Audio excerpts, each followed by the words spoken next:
Hello everyone, triple a bright academy के YouTube channel पर आप सभी का स्वागत है। आज हम फिर से कुछ इंपॉर्टेंट करंट अफेयर करेंगे जो 22 से लेकर 28 दिसंबर 2024 के आपको देखने को मिलते हैं। ठीक है, तो चलिए स्टार्ट करेंगे। आपके पास एज यूजुअल आपके पास पहले प्रीवियस वीक क्वेश्चंस होंगे जो आपको अटेम्प्ट करने हैं और इनका आंसर आपको प्रोवाइड करना है बहुत प्रॉपर तरीके से। बेटा ये करना बहुत ज़रूरी है क्योंकि आपका इससे पिछले वाले शीट का रिविजन हो जाता है कम से कम। ठीक है, तो इसका आंसर आप मुझे दे देंगे यहाँ पर और उसके बाद अब हम आगे शुरू करते हैं फर्स्ट इंपॉर्टेंट सेक्शन। और कौन सा वाला आता है फर्स्ट सेक्शन? हमारे पास यहाँ पे appointment and persons in news आता है। ठीक है, तो चलिए स्टार्ट करते हैं और इसके साथ जो जो फैक्ट बनते होंगे उन सबको भी यहाँ पर कवर किया जाएगा। ठीक है, चलिए स्टार्ट करते हैं और ध्यान देते हैं क्या लिखा हुआ है। ध्यान देंगे बच्चे, ध्यान से समझिएगा एक एक लाइन को ताकि आपको एक एक करंट अफेयर बहुत आसानी से क्लियर हो जाए। ठीक है, देखिए क्या लिखा हुआ है। कहता है बच्चे आपके पास यहाँ पे the vice chairman of the national institute for transforming India. सबको बताए बच्चे, आप सबको कई बार ये क्लासेस में भी हम डिस्कस कर चुके हैं। जब भी हम किसकी बात करेंगे बच्चे यहाँ पे, जब भी हम नीति आयोग की बात करेंगे, नीति आयोग का गठन कब हुआ था, पहला क्वेश्चन, मतलब ये कब बना था हमारे पास, तो आपको याद रखना है 1 जनवरी 2015 को हमारे पास क्या बनकर तैयार हो गया था बच्चे। तो आप याद रखेंगे क्या बनकर तैयार हुआ था, नीति आयोग तैयार हो गया था। क्लियर है आपके पास? इसी नीति आयोग को मैंने आपको क्लासेस में भी शायद कई बार ये क्वेश्चन पूछा होगा। जो नीति आयोग है उसकी एक अप्रोच है और अप्रोच का नाम है बॉटम टू टॉप अप्रोच। क्या है बच्चे यहाँ पर, कौन सी अप्रोच आती है इसकी यहाँ पे? तो ये आती है बॉटम टू टॉप अप्रोच। ये आपको यहाँ पर क्लियर रखना है। बॉटम टू टॉप मतलब नीचे वाले एरिया से लेकर ऊपर वाली हर चीज तक देखना, ये इसकी ड्यूटी है। ठीक है, अगर हम बात करें इसकी, अब ये वाले न्यूज को हम पढ़ लेते हैं थोड़ी देर में, पर पहले हम ये क्लियर कर लेते हैं। ठीक है, देखिए कहता है नीति आयोग के सीईओ कौन है, तो ये तो आपको यहां से क्लियर हो गया आपके पास। अब हमसे पेपर में सीईओ बहुत कम पूछा गया, हमसे पूछा गया है कि उसका चेयरमैन कौन है। तो आप क्या टिक करेंगे यहाँ पर? प्राइम मिनिस्टर नरेंद्र मोदी कौन है इसके, या फिर जो भी व्यक्ति प्रधानमंत्री होगा वही नीति आयोग का क्या होगा बच्चे, तो वही नीति आयोग का चेयरपर्सन होगा। याद रखना है। इसके हेडक्वार्टर कहां मिलते हैं आपको? नई दिल्ली में। और इसकी स्थापना कब हुई थी, ये मैंने अभी आपको इसके साथ बता दिया कि 1 जनवरी 2015 को इसकी स्थापना की गई थी। क्लियर हो गया? और इसे कौन सी अप्रोच फॉलो करता है ये वाला, तो आप याद रखेंगे बॉटम टू टॉप अप्रोच, ये आपको यहाँ पर क्लियर रखना है। और उसके साथ अगर हम बात करें यहाँ पर, और अगर हम इसके बारे में बात करते हैं, अगर हम और चीज़ें इसके साथ समझना चाहें यहाँ पर, तो इसी को थिंक टैंक भी कहा जाता है। इंडिया का थिंक टैंक किसे कहा जाता है, तो आप याद रखेंगे नीति आयोग। ठीक है, अब नीति आयोग बहुत सारे प्रोग्राम इनिशिएट करता है, उसमें से पहला प्रोग्राम याद रखेंगे आप, मैंने क्या कहा कि जो अपने पास नीति आयोग है वो बहुत सारी चीज़ों पे इनिशिएटिव लेता है। उसमें से एक सबसे पहले की बात करते हैं बच्चा, सबसे पहला आपके पास आता है अटल इनोवेशन मिशन। क्या नाम आता है बच्चे इसका? अटल इनोवेशन मिशन। याद रखेंगे आप सबको पता है कि सस्टेनेबल डेवलपमेंट गोल्स हैं, तो सस्टेनेबल डेवलपमेंट गोल जो इंडेक्स है इंडिया के पैरामीटर पे, वो भी कौन पेश करता है, तो आप याद रखेंगे नीति आयोग उसको पेश करता है।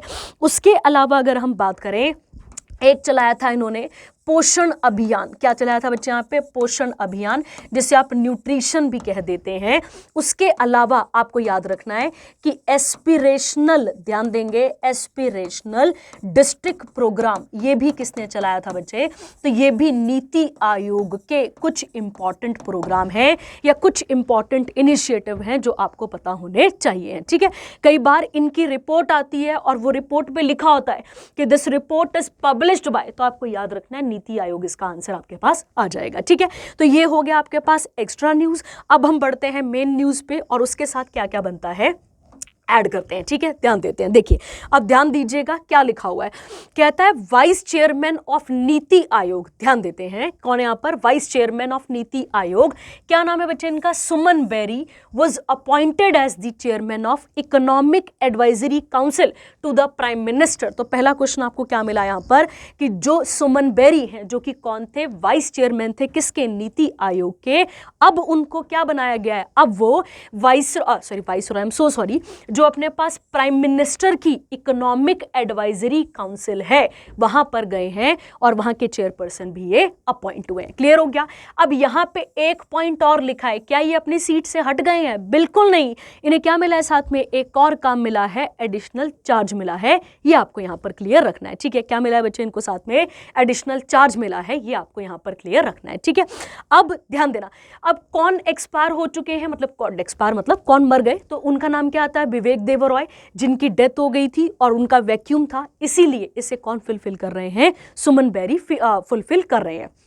अगला देखिए, कहता है EACPM is an independent body. पहला इंपॉर्टेंट क्वेश्चन, क्या ये बॉडी आपके पास कॉन्स्टिट्यूशनल है? बिल्कुल नहीं। ध्यान देंगे, ये आपके पास कैसी बॉडी है? ये आपके पास नॉन कॉन्स्टिट्यूशनल बॉडी है। प्लस याद रखना है, ये नॉन कैसी आ जाएगी? आपके पास स्टैट्यूटरी बॉडी है, और ये आप अपने पास क्लियर रखेंगे, ना ही ये कॉन्स्टिट्यूशनल बॉडी है, ना ही ये स्टैट्यूटरी बॉडी है। ये एक इंडिपेंडेंट बॉडी है जो प्रधानमंत्री को क्या करती है बच्चे? एड और एडवाइस करती है। क्या करती है बच्चे? यहाँ पे एड और एडवाइस करती है। ऐसी नहीं किसी भी मुद्दों पे एड और एडवाइस कर रही है। एडवाइस किन मुद्दों पे कर रही है? इकोनॉमिक एंड रिलेटेड मैटर्स, जैसे कि अब थोड़ा सा देखते हैं यहाँ पे, जैसे कि इन्फ्लेशन, जैसे कि इन्फ्लेशन आ जाएगा, ठीक है। इन्फ्लेशन का मतलब होता है राइज इन प्राइसेस। उसके अलावा इंडस्ट्रियल आउटपुट एक्सेट्रा, जितना भी इकोनॉमिक टर्म आ जाती हैं, जितनी भी इकोनॉमिक रिलेटेड मैटर्स आ जाते हैं, उन सबको कौन सॉल्व करेगा? तो आप याद रखेंगे, मतलब उनके लिए कौन एडवाइस करेगा? सुमन बेरी एडवाइस करेंगे किसको? अभी नरेंद्र मोदी को, ठीक है। क्लियर हो गया। तो ये था आपके पास पहला इंपॉर्टेंट करंट अफेयर जो आपको यहाँ पर क्लियर रखना है, ठीक है। अब एक क्वेश्चन और आपके दिमाग में यहाँ से बन सकता था कि जो भी अगर आप बात करें यहाँ पे, जो भी एडवाइस सुमन बेरी देंगे, जो भी एडवाइस सुमन बेरी देंगे, क्या वो मतलब वो बाइंडिंग है गवर्नमेंट के ऊपर? बिल्कुल नहीं बच्चे। बाइंडिंग का मतलब ऐसा थोड़ी कि सुमन बेरी ने जो बोला वही गवर्नमेंट करेगी, ऐसा नहीं है। वो बाइंडिंग नहीं है, ये आपने यहाँ पर क्लियर रखना है, ठीक है। और ध्यान रखेंगे, EACPM is an independent non constitutional non statutory body है, ये आपको क्लियर रखना है, ठीक है। चलिए, तो ये था आपके पास पहला इंपॉर्टेंट करंट अफेयर जो किसके साथ एसोसिएटेड था? जो एसोसिएटेड था आपके पास किसके साथ? नीति आयोग के साथ, ठीक है। चलिए आगे बढ़ते हैं और आगे इसके साथ चीजें देखते हैं, ठीक है। ध्यान देते हैं, पहला क्वेश्चन देखते हैं, ठीक है। मतलब अगला करंट अफेयर देखते हैं। देखिए क्या लिखा है, कहता है बच्चे, farmer Delhi high court chief justice. ध्यान देंगे यहाँ पे क्या नाम लिखा है बच्चे? यहाँ पे फॉर्मर दिल्ली हाई कोर्ट के चीफ जस्टिस हैं। क्या नाम है बच्चे इनका? मनमोहन।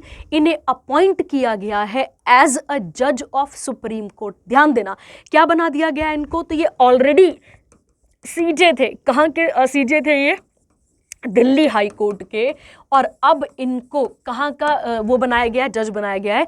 तो सुप्रीम कोर्ट का जज बना लिया गया है। कौन से आर्टिकल के अंदर? तो आर्टिकल मेंशन है आपके पास 124 clause 2 of the Indian constitution, ठीक है। ध्यान देते हैं और समझते हैं।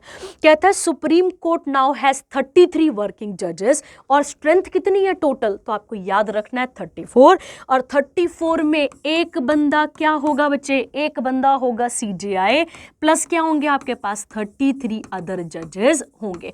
तो एक की तादाद कम थी और एक अब कौन अपॉइंट हो गए यहाँ पर? तो आप याद रखेंगे कौन अपॉइंट हो गए? मनमोहन यहाँ पर अपॉइंट हो चुके हैं। क्लियर हो गया। अगला पॉइंट कहता है the president of India appoints the supreme court जजेस। कोई भारी बात नहीं, यहाँ पे कौन अपॉइंट करता है सुप्रीम कोर्ट के जजेस को? तो आप याद रखेंगे प्रेसिडेंट अपॉइंट करते हैं based on the recommendation of collegium. अब यहाँ पे क्वेश्चन आ गया कि कॉलेजियम में क्या पूछा जा रहा है और कॉलेजियम किस चीज से मिलकर बनता है। तो आप याद रखेंगे बच्चा, यहाँ पे जब भी हम किसकी बात करते हैं, जब भी हम बात करते हैं किसकी? जजेस की अपॉइंटमेंट की, तो एक बॉडी है वहां पर, और उस बॉडी का नाम क्या आ जाता है बच्चे हमारे पास? यहाँ पे उस बॉडी का नाम आता है कॉलेजियम। याद रखना, सुप्रीम कोर्ट का कॉलेजियम अलग होता है और हाई कोर्ट का कॉलेजियम अलग होता है। तो हम यहाँ पर किसकी बात करेंगे? सुप्रीम कोर्ट के जो कॉलेजियम है उसके बारे में बात करेंगे, ठीक है। इसमें टोटल कितने लोग होते हैं बच्चा? तो आप याद रखेंगे कितने लोग होते हैं इसमें? टोटल 5 में से हेड कौन करेगा कॉलेजियम को? कौन करेगा यहाँ पे? CJI, और CJI प्लस ध्यान देना 4 सीनियर मोस्ट जजेस होते हैं। कौन होते हैं बच्चे यहाँ पे? सीनियर मोस्ट जजेस होते हैं। ये आपको यहाँ पर क्लियर रखना है, ठीक है।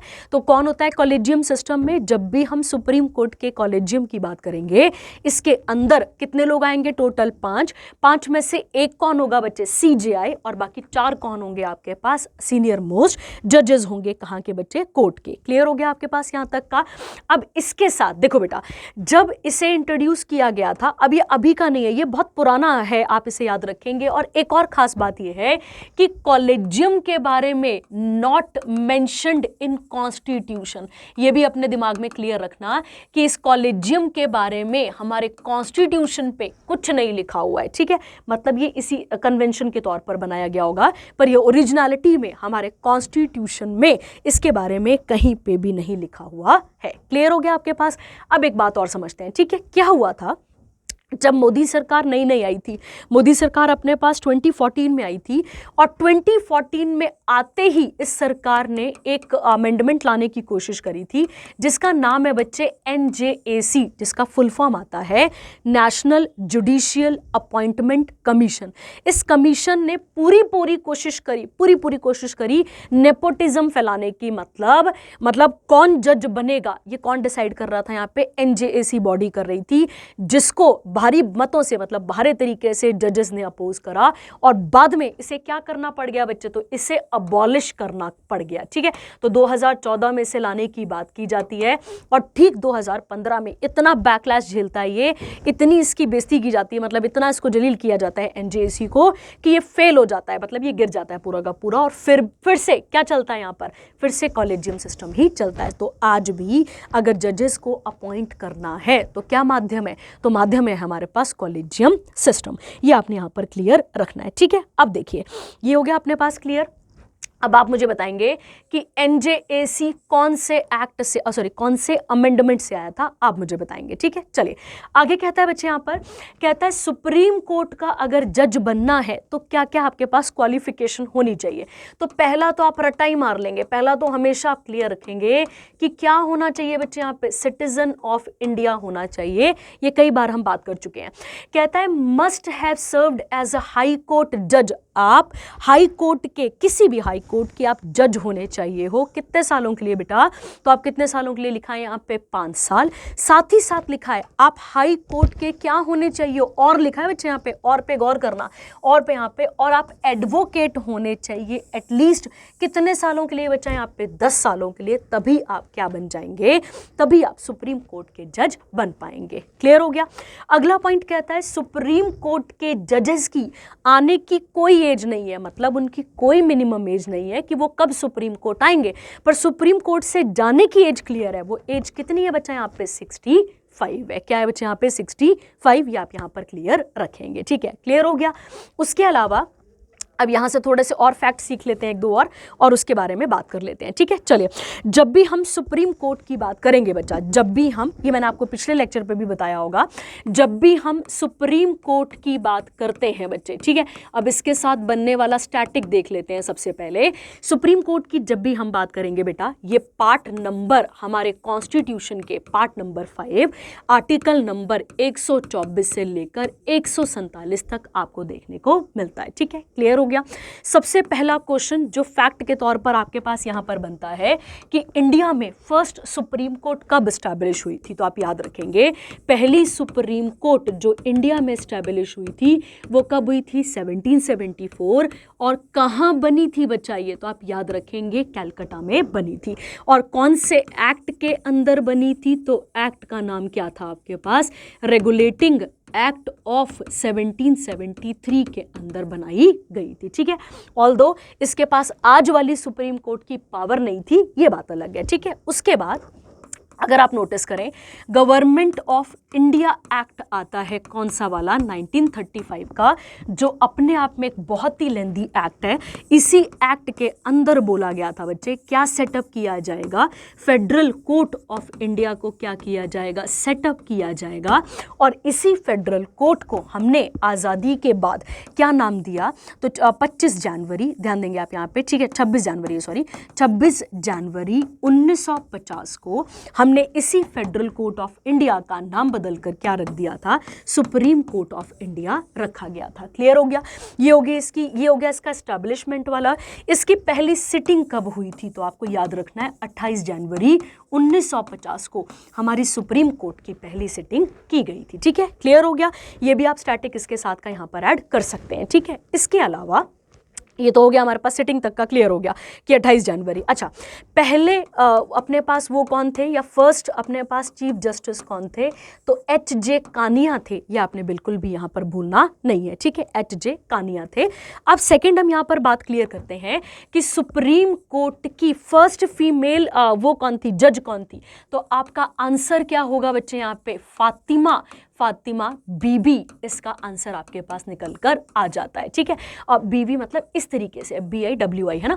जब भी आप फातिमा बीबी की बात करेंगे, ये कौन है, फर्स्ट फीमेल जज ऑफ सुप्रीम कोर्ट है। ये आपने क्लियर रखना है। ठीक है बच्चे, एक नाम से और कंफ्यूज होते हैं, वो है आपके पास लीला सेठ। ठीक है, लीला सेठ जज नहीं थी सुप्रीम कोर्ट की, वो कौन थी, वो चीफ जस्टिस थी। और किस हाई कोर्ट की चीफ जस्टिस बनी थी, तो वो हिमाचल प्रदेश हाई कोर्ट की चीफ जस्टिस बनी थी। ठीक है, क्लियर हो गया। ये आपको यहां पर क्लियर रखना था। ठीक है, चलिए हो गया आपके पास। उसके अलावा एक दो चीजें और जल्दी जल्दी सीख लेते हैं इसके साथ। जब भी हम सुप्रीम कोर्ट की बात करेंगे बच्चे, इसी को क्या कहा जाता है, इसी को गारंटर ऑफ फंडामेंटल राइट कहा जाता है। तो पहला तो आपको यही याद रखना है कि इसे गारंटर ऑफ फंडामेंटल राइट भी कहा जाता है। ठीक है, इसी को गार्जियन ऑफ या गार्डियन जो भी आप कहते हैं, इसी को गार्डियन ऑफ कॉन्स्टिट्यूशन भी हम यहाँ पर कह देते हैं। ठीक है, तो गार्डियन ऑफ कॉन्स्टिट्यूशन भी कौन आ जाता है हमारे पास, यही आ जाता है। इसी को हम फाइनल इंटरप्रेटर भी कहते हैं।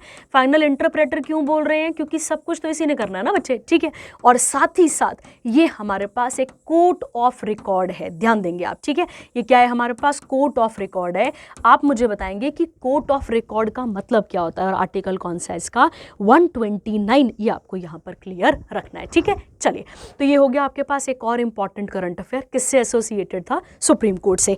अच्छा, एक चीज और जोड़ दूं यहां पर, सुप्रीम कोर्ट ने 2024 में अपना 75वां एनिवर्सरी मनाई थी। ठीक है, तो 75वीं एनिवर्सरी यहाँ पर मनाई गई थी। और इसी सुप्रीम कोर्ट का 51st CGI कौन बने हैं, तो आपको याद रखना है संजीव खन्ना। क्या बने हैं बच्चे, अभी हमारे पास क्या बने हैं, CGI बने हैं। ठीक है, तो ये आप इसके साथ क्लियर रखेंगे, जो आपको फैक्ट ऐड कराया गया है वो आप इसके साथ ऐड कर लेंगे। ठीक है, चलिए आगे बढ़ते हैं इसके साथ और अगला देखते हैं। अगला आता है अगला जो है वो फार्मास्यूटिकल कंपनी के साथ है, पढ़ लेते हैं इसके बारे में भी क्या लिखा हुआ है। कहता है, ध्यान देंगे, कहता है Geneva Switzerland based international federation of pharmaceutical manufacture. Pharmaceutical मतलब दवाइयाँ आ गई आपके पास, ड्रग्स आ गए, ड्रग्स वो वाले ड्रग की हम बात नहीं कर रहे हैं यहाँ पे, दवाइयों की बात कर रहे हैं, ड्रग्स। कहता है and pharmaceutical manufacturer and association has appointed Thomas Sachnekar, या थॉमस आप याद रखेंगे, सचनेकर याद रखेंगे आप, CEO बने हैं। किसके बच्चा, ये रोशे ग्रुप के हैं, और अब ये प्रेसिडेंट बने हैं। क्या बने हैं यहाँ पे, तो इस बॉडी के international federation of pharmaceutical manufacturer और एसोसिएशन के कौन बने हैं, ये प्रेसिडेंट बने हैं। इतना हमें याद रखना है। ठीक है, किसको सक्सीड करने जा रहे हैं, तो डॉक्टर एल्बर्ट बोरुला को या बोरला को, इनको क्या करेंगे, सक्सीड करेंगे। उसके बाद Rob Davis CEO of MSD has been appointed as vice president. तो दो नाम हमें याद रखने हैं, एक थॉमस क्या बने हैं बच्चे, तो थॉमस फार्मास्यूटिकल इस इंटरनेशनल फेडरेशन के प्रेसिडेंट बने हैं, और वाइस प्रेसिडेंट कौन बने हैं, रॉब डेविस बने हैं। ठीक है, कहता है USA based Pfizer in INC is the leading pharmaceutical company in the world, followed by Johnson and Johnson and ABB। ठीक है, तो बस ये सीधा सीधा करंट अफेयर था, इसमें कुछ ऐड करने वाला नहीं है, बस इतना सा आप याद रखेंगे। ये जो बॉडी है ये ग्लोबल ट्रेड बॉडी है, जो किसके साथ डील करती है, जो मैन्युफैक्चरर जो फार्मास्यूटिकल मैन्युफैक्चरर्स हैं, इनोवेशंस हैं, उन सब के साथ डील करती है ये पर्टिकुलर ऑर्गेनाइजेशन। क्लियर हो गया, चलिए आगे बढ़ते हैं इसके साथ। अगला आता है बच्चे, अब अगला फिर से समझने वाला है थोड़ा सा। ठीक है, क्योंकि आप यहाँ गड़बड़ करेंगे, जहाँ तक मुझे लगता है आप इसे पढ़ेंगे तो आपको समझ में आएगा, ठीक है, ध्यान देना। क्या कहता है बच्चे यहाँ पे, कहता है हमारे इंडिया के पुराने एक सुप्रीम कोर्ट के जज हैं जिनका नाम है मदन बी लोकुर। अगर हम इनकी बात करें, इनको क्या बनाया गया है, इनको चेयरपर्सन बनाया गया है किसका, यूनाइटेड नेशन का, यूनाइटेड नेशन के इंटरनल जस्टिस काउंसिल का। और ये किसने बनाया है, by the United nation secretary general. क्या नाम है इनका, इनका नाम है एंटोनियो गुटरेस। अब हमारे दिमाग में कहाँ हम गड़बड़ करेंगे मैं आपको बताती हूँ, ठीक है। थोड़ा सा बैकग्राउंड पे चलते हैं ताकि हमें समझ पे आए, ठीक है, ध्यान देते हैं। देखिए, आपको याद होगा जितनी बार भी मैंने आपको यूएन पढ़ाया तो मैंने आपको क्या कहा था कि यूएन के कितने ऑर्गन हैं, 6 बॉडीज़ हैं इसकी, ये हम पढ़ चुके हैं, आपको याद होगा। उसमें से एक बॉडी कौन सी आती है, यूनाइटेड नेशन सिक्योरिटी काउंसिल, एक आती है यूनाइटेड नेशन जनरल असेंबली, एक आता है यूनाइटेड नेशन का सेक्रेटरीट आ जाता है, याद रखना है आपने, एक आ जाता है आपके पास ट्रस्टीशिप काउंसिल आ जाती है, ये आप यहाँ पर याद रखेंगे। एक क्या आ जाएगी बच्चे आपके पास यहाँ पे, ट्रस्टीशिप काउंसिल, कितनी हो गई, 4। उसके बाद एक आती है इंटरनेशनल कोर्ट ऑफ जस्टिस, और एक आपके पास आता है इकोसोक, इकोनॉमिक एंड सोशल काउंसिल आ जाता है, ठीक है। अब हमें क्या लग रहा है कि यूनाइटेड नेशन है तो इंटरनेशनल कोर्ट ऑफ जस्टिस की ही बात कर रहा होगा। नहीं बच्चे, ये एक अलग बॉडी है, ध्यान से सुनना, ये एक अलग बॉडी है। हमें सुनने में यही लगेगा कि ये इंटरनेशनल कोर्ट ऑफ जस्टिस के बारे में बात कर रहा है, इसके बारे में बात ही नहीं कर रहा, ये किसी और चीज के बारे में बात कर रहा है। ये आपको यहां पर क्लियर रखना है, ठीक है। तो यूनाइटेड नेशन के अंदर जब आप बात करते हैं तो जो यूनाइटेड नेशन जनरल असेंबली है, इस बॉडी के अंदर क्या बनाया गया है, इस बॉडी के अंदर इंटरनल जस्टिस काउंसिल है। उसके कह सकते हैं आप चेयरपर्सन कौन बने हैं, हमारे सुप्रीम कोर्ट के पुराने जज, क्या नाम था इनका, मदन बी लोकुर। क्लियर हो गया, ये आपको यहां पर क्लियर रखना था, ठीक है।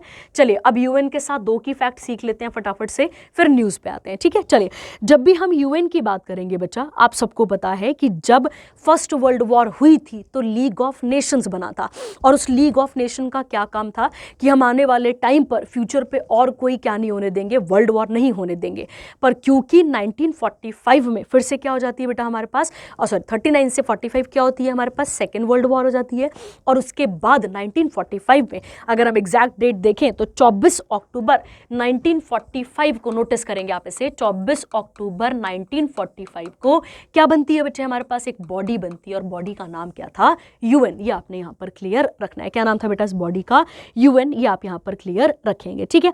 अच्छा, कितनी ऑफिशियल लैंग्वेजेस है यहां पर, ये मैं आज आपको सिखा रही हूं यहां पे। तो इसके अंदर 6 ऑफिशियल लैंग्वेजेस हैं। किसके अंदर बच्चे, मैं यूएन की बात कर रही हूं, ये आप यहां पर क्लियर रखेंगे, हम यूएन की बात कर रहे हैं। उसमें से 6 में से पहली कौन सी आती है बच्चे, तो आप याद रखेंगे, एक तो इंग्लिश आप याद रखेंगे, एक आप फ्रेंच याद रखेंगे, ठीक है, एक आप अरेबिक याद रखेंगे, एक आप चाइनीज यहां पर याद रखेंगे, ठीक है। तो कौन कौन सी आ गई, इंग्लिश आ गई आपके पास, फ्रेंच आ गई आपके पास, और उसके बाद कौन सी आ गई, अरेबिक आ गई, चाइनीज आ गई।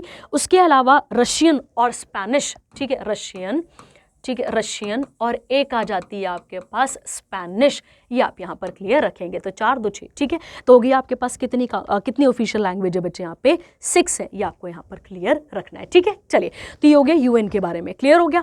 तो ये आपने आईसीजे से इसको कंफ्यूज नहीं कर लेना है। अब आते हैं वापस न्यूज़ पे। कहता है he would head the council will also comprises. तो जो ये मदन है, ये क्या करेंगे बच्चे, इस काउंसिल को हेड करेंगे अदर ज्यूरिस्ट की तरह। अब देखिए क्या लिखा है, 2019 में जस्टिस लोकुर को अपॉइंट किया गया था एज ए जज of non resident panel of supreme court in Fiji.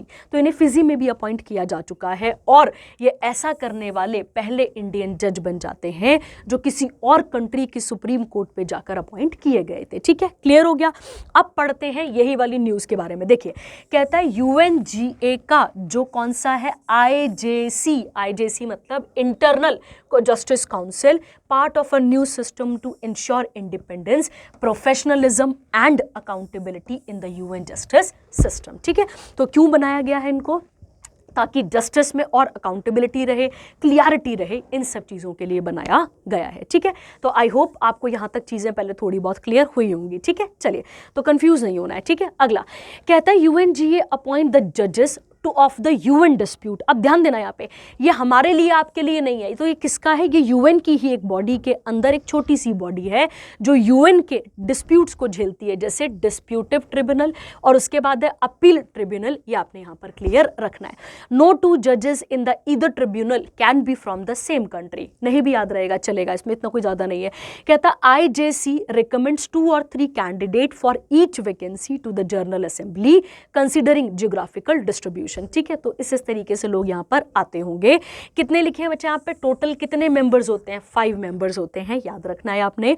The members are responsible for managing the UN internal justice system which include the office of staff, legal assistance and UNDT, UNAT. ये आपने इसके साथ यहाँ पर cover कर लिया है। ठीक है, तो और इसमें ज़्यादा घुसने की ज़रूरत नहीं है, इतना ही याद रह जाए, इतना ही याद रह जाए आपके पास, ये काफ़ी आपके लिए। ठीक है, चलिए आगे बढ़ते हैं इसके साथ और अगला देखते हैं। अगला अगेन इंपॉर्टेंट करंट अफेयर हमारे पास। ठीक है, अगेन इंपॉर्टेंट हो गया क्योंकि यहाँ से भी न्यूज़पेपर में क्वेश्चन रह सकता है। ठीक है, देखिए गवर्नर कौन सा पार्ट है आपके पास, पार्ट नंबर 6 आ गया। ये आपने यहाँ पर क्लियर रखना है कि जब भी हम गवर्नर की बात करेंगे कौन सा पार्ट आ जाएगा आपके पास, ये पार्ट नंबर 6 आ जाएगा। और आर्टिकल नंबर ध्यान देंगे, आर्टिकल नंबर 153 से लेकर 161 तक का आर्टिकल किससे डील करता है, गवर्नर से डील करता है। ठीक है, अब देखिए 28 राज्य हैं हमारे पास, पर 28 राज्यों में 28 गवर्नर नहीं है, ये याद रखना है आपने। क्यों, क्योंकि एक अमेंडमेंट हुआ था, अगर आपको याद होगा, मैंने पिछले लेक्चर पे भी आपको बताया था, 7th कॉन्स्टिट्यूशनल अमेंडमेंट एक्ट हुआ था 1956 का, जो क्या कहता है बेटा, जो कहता है कि जो सेम पर्सन है वो 2 या 2 से ज्यादा राज्यों का क्या हो सकता है, गवर्नर हो सकता है। ठीक है, यूटी का भी हो सकता है, कोई भारी बात नहीं है। और ऐसी हाई कोर्ट के साथ भी आपको क्वेश्चन बताया था, ये भी आप इसके साथ जोड़ लेंगे। ठीक है, अब देखते हैं क्या बोला गया बेटा इसके बारे में। ठीक है, अब देखिए, अच्छा एक और बात, गवर्नर कैसे हेड होते हैं बच्चे, आप सबको पता है नॉमिनल हेड है। ठीक है, उसके अलावा अगर हम बात करें तो ये कौन से हेड हैं अपने पास, ये एग्जीक्यूटिव हेड हैं, ये आपने क्लियर रखना है। ठीक है, ये आप यहाँ पर क्लियर रखेंगे। और इन्हें कौन अपॉइंट करता है बच्चे, तो आप याद रखेंगे इन्हें अपॉइंट कौन करता है, ये किसे अपॉइंट, मतलब इन्हें कौन अपॉइंट करता है, तो इन्हें अपॉइंट कौन करते हैं, देश के प्रेसिडेंट इन्हें अपॉइंट करते हैं। ठीक है, ये कभी कभार ध्यान देना, ये कभी कभार नहीं, सॉरी हमेशा, ये सेंट्रल गवर्नमेंट के एजेंट भी कहलाते हैं। क्या कहलाते हैं बच्चे, सेंट्रल गवर्नमेंट के एजेंट भी इनको कहा जाता है। ठीक है, क्लियर हो गया। आइए अब न्यूज़ पे चलते हैं। ठीक है, देखिए क्या कहता है राष्ट्रपति ऑफ इंडिया द्रौपदी मुर्मू ने, इन्होंने 5 राज्यों के किन्हें अपॉइंट करा है, गवर्नर्स को अपॉइंट करा है। पहला आता है केरला, केरला में कौन आए हैं, राजेंद्र विश्वनाथ आर्लेकर। उसके बाद है उड़ीसा, हरि बाबू आए हैं। बिहार में कौन है, आरिफ मोहम्मद है। मिजोरम में कौन है, वीके सिंह आ गए आपके पास। और मणिपुर में कौन है, अजय कुमार भल्ला। ये आप यहाँ पर क्लियर रखेंगे। ठीक है, तो ये कुछ इंपॉर्टेंट लोग आ गए बेटा जो किस में अपॉइंट हो रहे हैं, एज अ गवर्नर अपॉइंट हो रहे हैं अदर स्टेट्स में। ठीक है, अब एक और चीज़ इसके साथ हम जोड़ सकते थे, ये आप याद रखेंगे यहाँ पर, जब भी हम किसकी बात कर रहे हैं, यहाँ पे गवर्नर की बात कर रहे हैं। ठीक है, देखिए हमारे पास आपको एक टेबल पहले भी कई बार बताया हुआ है, 2 हमारे पास मतलब हमारी जो गवर्नमेंट है, मतलब हमारा जो कॉन्स्टिट्यूशन, हमारी जो गवर्नमेंट है उसके 3 ऑर्गन्स हैं, लेजिस्लेटिव, एग्जीक्यूटिव और जुडिशरी आता है। ठीक है, उसमें से जो यूनियन एग्जीक्यूटिव है उसमें कौन कौन आता है बच्चे, तो आपको याद है प्रेसिडेंट आता है, उसके अलावा वाइस प्रेसिडेंट आते हैं, प्रधानमंत्री आते हैं, उनकी काउंसिल ऑफ मिनिस्टर आती है और अटॉर्नी जनरल ऑफ इंडिया आते हैं। ठीक है, वैसे ही हमारे पास क्या आता है बच्चे, यहाँ पे स्टेट एग्जीक्यूटिव आ जाता है, जिसमें प्रेसिडेंट के इक्विवेलेंट कौन होते हैं, गवर्नर। तो जो काम सेंटर में कौन कर रहा है, प्रेसिडेंट, वही स्टेट में कौन कर रहे हैं, गवर्नर कर रहे हैं। क्लियर हो गया। उसके अलावा वाइस गवर्नर नाम की कोई पोस्ट नहीं होती। पीएम किसके बराबर इक्विवेलेंट है, काउंसिल सीएम, और उसके बाद काउंसिल ऑफ मिनिस्टर इनकी भी रहती है, और अटॉर्नी नहीं रहता है। यहाँ पे कौन आ जाता है, तो यहाँ पर आ जाता है advocate general of the state. ये आपने यहाँ पर याद रखना है। ठीक है, उसके अलावा गवर्नर बनने के लिए क्या क्वालिफिकेशन चाहिए, तो सबसे पहले आप कितने साल के हो जाने चाहिए, 35 साल, ये तो क्लियर ही है। और साथ ही आप क्या होने चाहिए, यहाँ पे सिटीजन ऑफ इंडिया होने चाहिए। ठीक है, उसके अलावा 2 कन्वेंशंस और हैं, आप मुझे बताएंगे कि गवर्नर को अपॉइंट करने के लिए 2 अदर कन्वेंशंस कौन है, ये आप मुझे यहाँ पर बताएंगे। ठीक है, चलिए अच्छा एक और बात, इन्हें ओथ कौन दिलाता है, ये आप मुझे बताएंगे। क्या प्रेसिडेंट ओथ दिलाते हैं या फिर जो है वो chief justice of the high court वो इन्हें ओथ दिलाते हैं, आप मुझे यहाँ पर क्लियर करेंगे। ठीक है, चलिए आगे बढ़ते हैं इसके साथ, अगला देखते हैं। ठीक है, आइए अगला आता है आपके पास पीएम ऑफ टोंगो। ठीक है, तो अब ये नाम ही बस टांगा जैसा है, चलो कोई दिक्कत नहीं है, ये आपको याद रखना है बच्चे। ये कहाँ पर आती है, देखो मैं आपको थोड़ा सा मैप बताती हूँ। ठीक है, आप सबने देखा होगा यहाँ कहीं पे अपने पास इंडिया आ गया, यहाँ कहीं पे नीचे बहुत नीचे जाकर एक अपने पास कौन सा आ जाता है, ऑस्ट्रेलिया कंट्री आ जाती है। ऑस्ट्रेलिया के इस तरफ चलेंगे तो ऑस्ट्रेलिया का ये जो नॉर्थ ईस्टर्न पार्ट है इस तरफ आता है आपके पास एक देश, और देश का नाम क्या है, टोंगो। टोंगो किसका पार्ट है बच्चे, तो ये ओशियाना का पार्ट है। ठीक है, तो किसका पार्ट है बच्चे, ओशियाना, और पॉलिनेशिया का पार्ट है। किसका पार्ट है बच्चे, पॉलिनेशिया का, ये आप इसके साथ यहाँ पर लिख लेंगे। ठीक है, ओशियाना भी कह सकते हैं आप इसे पोलिनेशिया भी कह सकते हैं। और कौन सा ओशन आ रहा है यहाँ पे, तो आप याद रखेंगे साउथ वेस्ट पैसिफिक ओशन में ये कंट्री आपको देखने को मिल जाती है। क्लियर हो गया, साउथ वेस्ट पैसिफिक ओशन में ये कंट्री आपको देखने को मिल जाती है। ठीक है, देखिए अब कहता है ऐसे के वैल्यू ए के। ठीक है, अब यहाँ पे इसको कैसे याद रखेंगे, टांगा बेला घूम रहा है जैसे आपको याद रहे। ठीक है, कहता है former secretary of the Ministry of Finance was elected as the Prime Minister of Tongo। ठीक है, अब कितने वोट से जीते, नहीं काम का है बच्चे। ठीक है, अगला, अब Tonga has won the bid of the host 2031 Pacific Games. जैसे हमारे पास एशियन गेम है वैसे यहाँ पे पैसिफिक गेम्स है। अगर रही याद तो अच्छी बात है, नहीं रहेगा तो कोई भारी बात नहीं है। किंग कौन है यहाँ पे, तो आपके पास आ जाएगा टोपो 6 आ जाएंगे, और कैपिटल क्या आ जाती है, तो नुकु अलोफ, ये इसकी कैपिटल आपके पास आ जाती है। ठीक है, चलिए तो आगे बढ़ेंगे के साथ। ये हो गए आपके पास कुछ इंपॉर्टेंट अभी तक के करंट अफेयर। आगे बढ़ते हैं इसके साथ और अगला देखते हैं। ठीक है, आइए अगले की बात कर लेते हैं। अगला क्या कहता है, अगला कहता है बच्चे प्राइम मिनिस्टर ऑफ आइसलैंड। ठीक है, अब ध्यान देते हैं। अब क्वेश्चन हमारे दिमाग में क्या आएगा बच्चे यहाँ पर कि आइसलैंड कहाँ पर आता है, तो आपको ध्यान रखना है ये कहाँ पर आएगा आपके पास, तो ये आइसलैंड जो है ये कैसी कंट्री है, तो पहले आप याद रखेंगे ये नॉर्डिक कंट्री है। ये आपको यहाँ पर क्लियर रखना है, कैसी कंट्री है बच्चा ये, तो ये कंट्री एक नॉर्डिक कंट्री है। ये आप यहाँ पर क्लियर रखेंगे, जो कि नॉर्थ अटलांटिक, ध्यान से सुनना यहाँ पे, नॉर्थ अटलांटिक आ जाएंगे आप यहाँ पे, अटलांटिक। ठीक है, और प्लस आर्कटिक ओशन के बीच में आने वाली कंट्री है। ठीक है, तो किसके किसके बीच में आती है बच्चे, नॉर्डिक कंट्री है, north Atlantic plus Arctic ocean के बीच में आने वाली ये कंट्री है। ठीक है, अब कौन अपॉइंट हुए इसके, बात कर लेते हैं। देखिए कहता है यहाँ पे हाला। अब तो मैं एक बात बताऊं, हम लोग ना बहुत ज़्यादा पाकिस्तानी सीरियल भी देख लेते हैं, तो उसमें एक हाला नाम की लड़की थी ना, हाला से याद रखो, हाला आइसलैंड गई थी घूमने के लिए, जैसे याद कर सकते हैं। ठीक है, Halla Tomasdottir president of Iceland appointed, I am so sorry, ये हाला प्रेसिडेंट है वहाँ पर। अब इन्होंने किससे अपॉइंट करा है, क्रिस्ट्रम मजॉल फ्रस्तोदिर, बेटा बहुत ही खतरनाक नाम है ना, बहुत ही फ्रस्ट्रेटेड है, तो आप ऐसे फ्रस्ट्रेटेड से याद कर लो। ठीक है, उसके बाद है, या फिर ऐसे भी याद कर सकते हैं, आइसलैंड में बहुत मजे, क्या बोलते हैं यार, हाँ क्रिस्टीना या क्रिस्ट जो है या क्राइस्ट जो है वो मजे करने गया, जो भी आप याद कर सकते हैं। The leader of the social democratic alliance, ये क्या बने हैं वहाँ पे, नई प्रधानमंत्री बनी है। She officially assumed office by replacing, अब कोई और अपॉइंट वो जा रहे होंगे उनकी जगह पे ये आ रही हैं।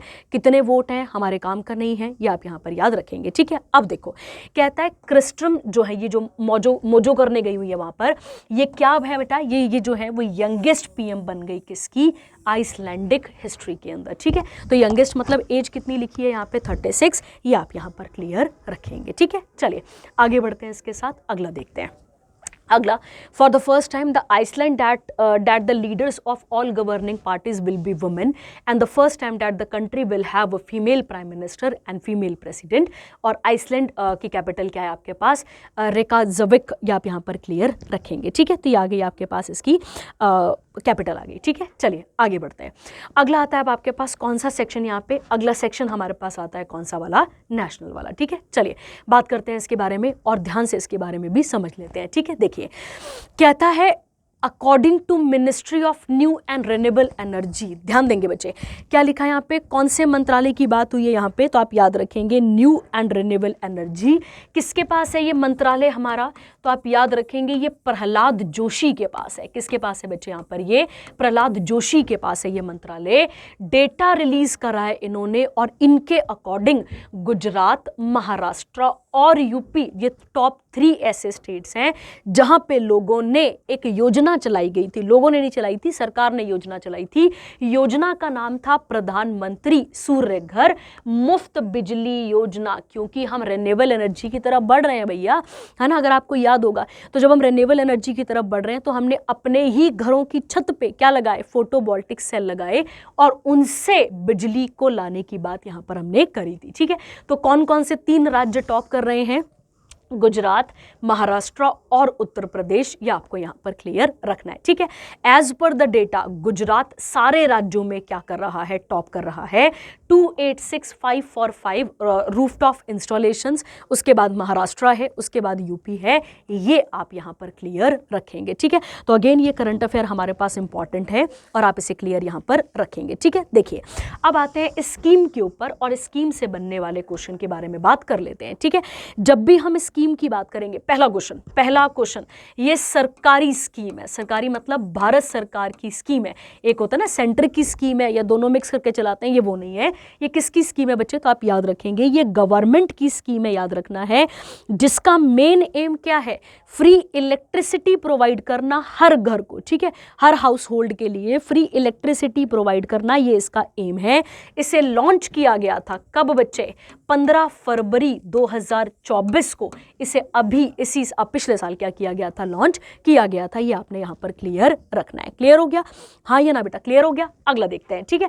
अगला आता है अब आपके पास यहां पे इसी से रिलेटेड अदर स्कीम्स, जो कि किसके बारे में है, जो कि सूर्य के साथ यहां पर आपके साथ एसोसिएटेड हैं। उसमें से एक आप याद रखेंगे, एक आती है बच्चे हमारे पास नेशनल सोलर मिशन, आप याद रखेंगे। एक आती है आपके पास, एक कौन सी आ जाती है आपके पास, नेशनल सोलर मिशन, याद रखेंगे आप। सेकंड आप इसी के साथ जोड़ लेंगे, सोलर पार्क स्कीम चलाई गई थी, अगर आपको पता होगा तो, ठीक है। क्या चलाई गई थी बच्चे यहाँ पे, सोलर पार्क स्कीम चलाई गई थी, याद रखना है। उसके अलावा प्रधानमंत्री कुसुम स्कीम, ये भी मैं आपको कई बारी बता चुकी हूं, प्रधानमंत्री कुसुम स्कीम भी चलाई गई थी, याद रखना है आपने। वन सन वन वर्ल्ड एक चला था आपके पास, वन सन वन वर्ल्ड और वन ग्रिड, ये आपने यहाँ पर याद रखना है, ठीक है। ये स्कीम भी यहाँ पर चलाई गई थी, किसके लिए, ताकि सोलर एनर्जी को और ज़्यादा आगे प्रमोट किया जा सके, ठीक है। उसके अलावा एक चली थी प्रधानमंत्री सहज हर घर बिजली योजना, ठीक है, हर घर बिजली योजना, आप यहाँ पर याद रखेंगे बिजली योजना, ये भी आप इसके साथ यहाँ पर ऐड कर सकते हैं। कौन कौन सी आ गई, प्रधानमंत्री सहज बिजली हर घर योजना है, हर घर बिजली योजना आप याद रखेंगे, ठीक है। उसके अलावा हम इंटरनेशनली भी इन सब चीज़ों पे बहुत जोर दे रहे हैं। हमने इंटरनेशनल सोलर अलायंस का गठन करा था, और किसके साथ मिलकर करा था, तो 30 नवंबर सन 2015 को इंडिया और किसने बच्चे यहाँ पर, फ्रांस ने मिलकर इस प्रोग्राम को क्या करा था, चलाया था। और इसके अंदर जितनी भी सोलर कैप्चर करने वाली या ट्रॉपिक ऑफ कैंसर से ट्रॉपिक ऑफ कैप्रिकॉर्न के बीच में आने वाले देश हैं, उनके लिए ये सब यहाँ पे मतलब सोलर एनर्जी के लिए इसको चलाया गया था, ठीक है। इसके हेडक्वार्टर कहाँ पर है, तो आप याद रखेंगे गुरुग्राम, और गुरुग्राम कहाँ पर आ जाता है बच्चे, हरियाणा में, ये आपने याद रखना है, ठीक है। क्लियर है, तो ये आप इसके साथ ऐड कर लेंगे, बड़ा इंपॉर्टेंट हो जाएगा आपके पास ये वाला इंपॉर्टेंट एक और करंट अफेयर, ठीक है। चलिए आगे बढ़ते हैं इसके साथ और अगला बढ़ते हैं और अगले वाले के बारे में बात कर लेते हैं, ठीक है। चलिए आते हैं नेशनल के अंदर अगला। अगला क्या बच्चे, कहता है इंडिया का पहला एंटी पेस्टिसाइड बॉडी सूट किसान कवच, ठीक है। ध्यान देते हैं, ध्यान से समझते हैं, ठीक है। देखिए हम सबको पता है कि कृषि कितनी इंपॉर्टेंट है, ठीक है। खेती करना बहुत इंपॉर्टेंट है बेटा, खेती नहीं होगी तो हम खाना कहाँ से खाएंगे, ठीक है। तो खेती करना बहुत इंपॉर्टेंट है। तो जब आप अपनी फसल खेतों पे लगा देते हैं तो वो उस फसल पे बहुत सारे कीट आ जाते हैं, बहुत सारे कीड़े आ जाते हैं, या बहुत सारे ऐसे पेस्टिसाइड से लग जाते हैं।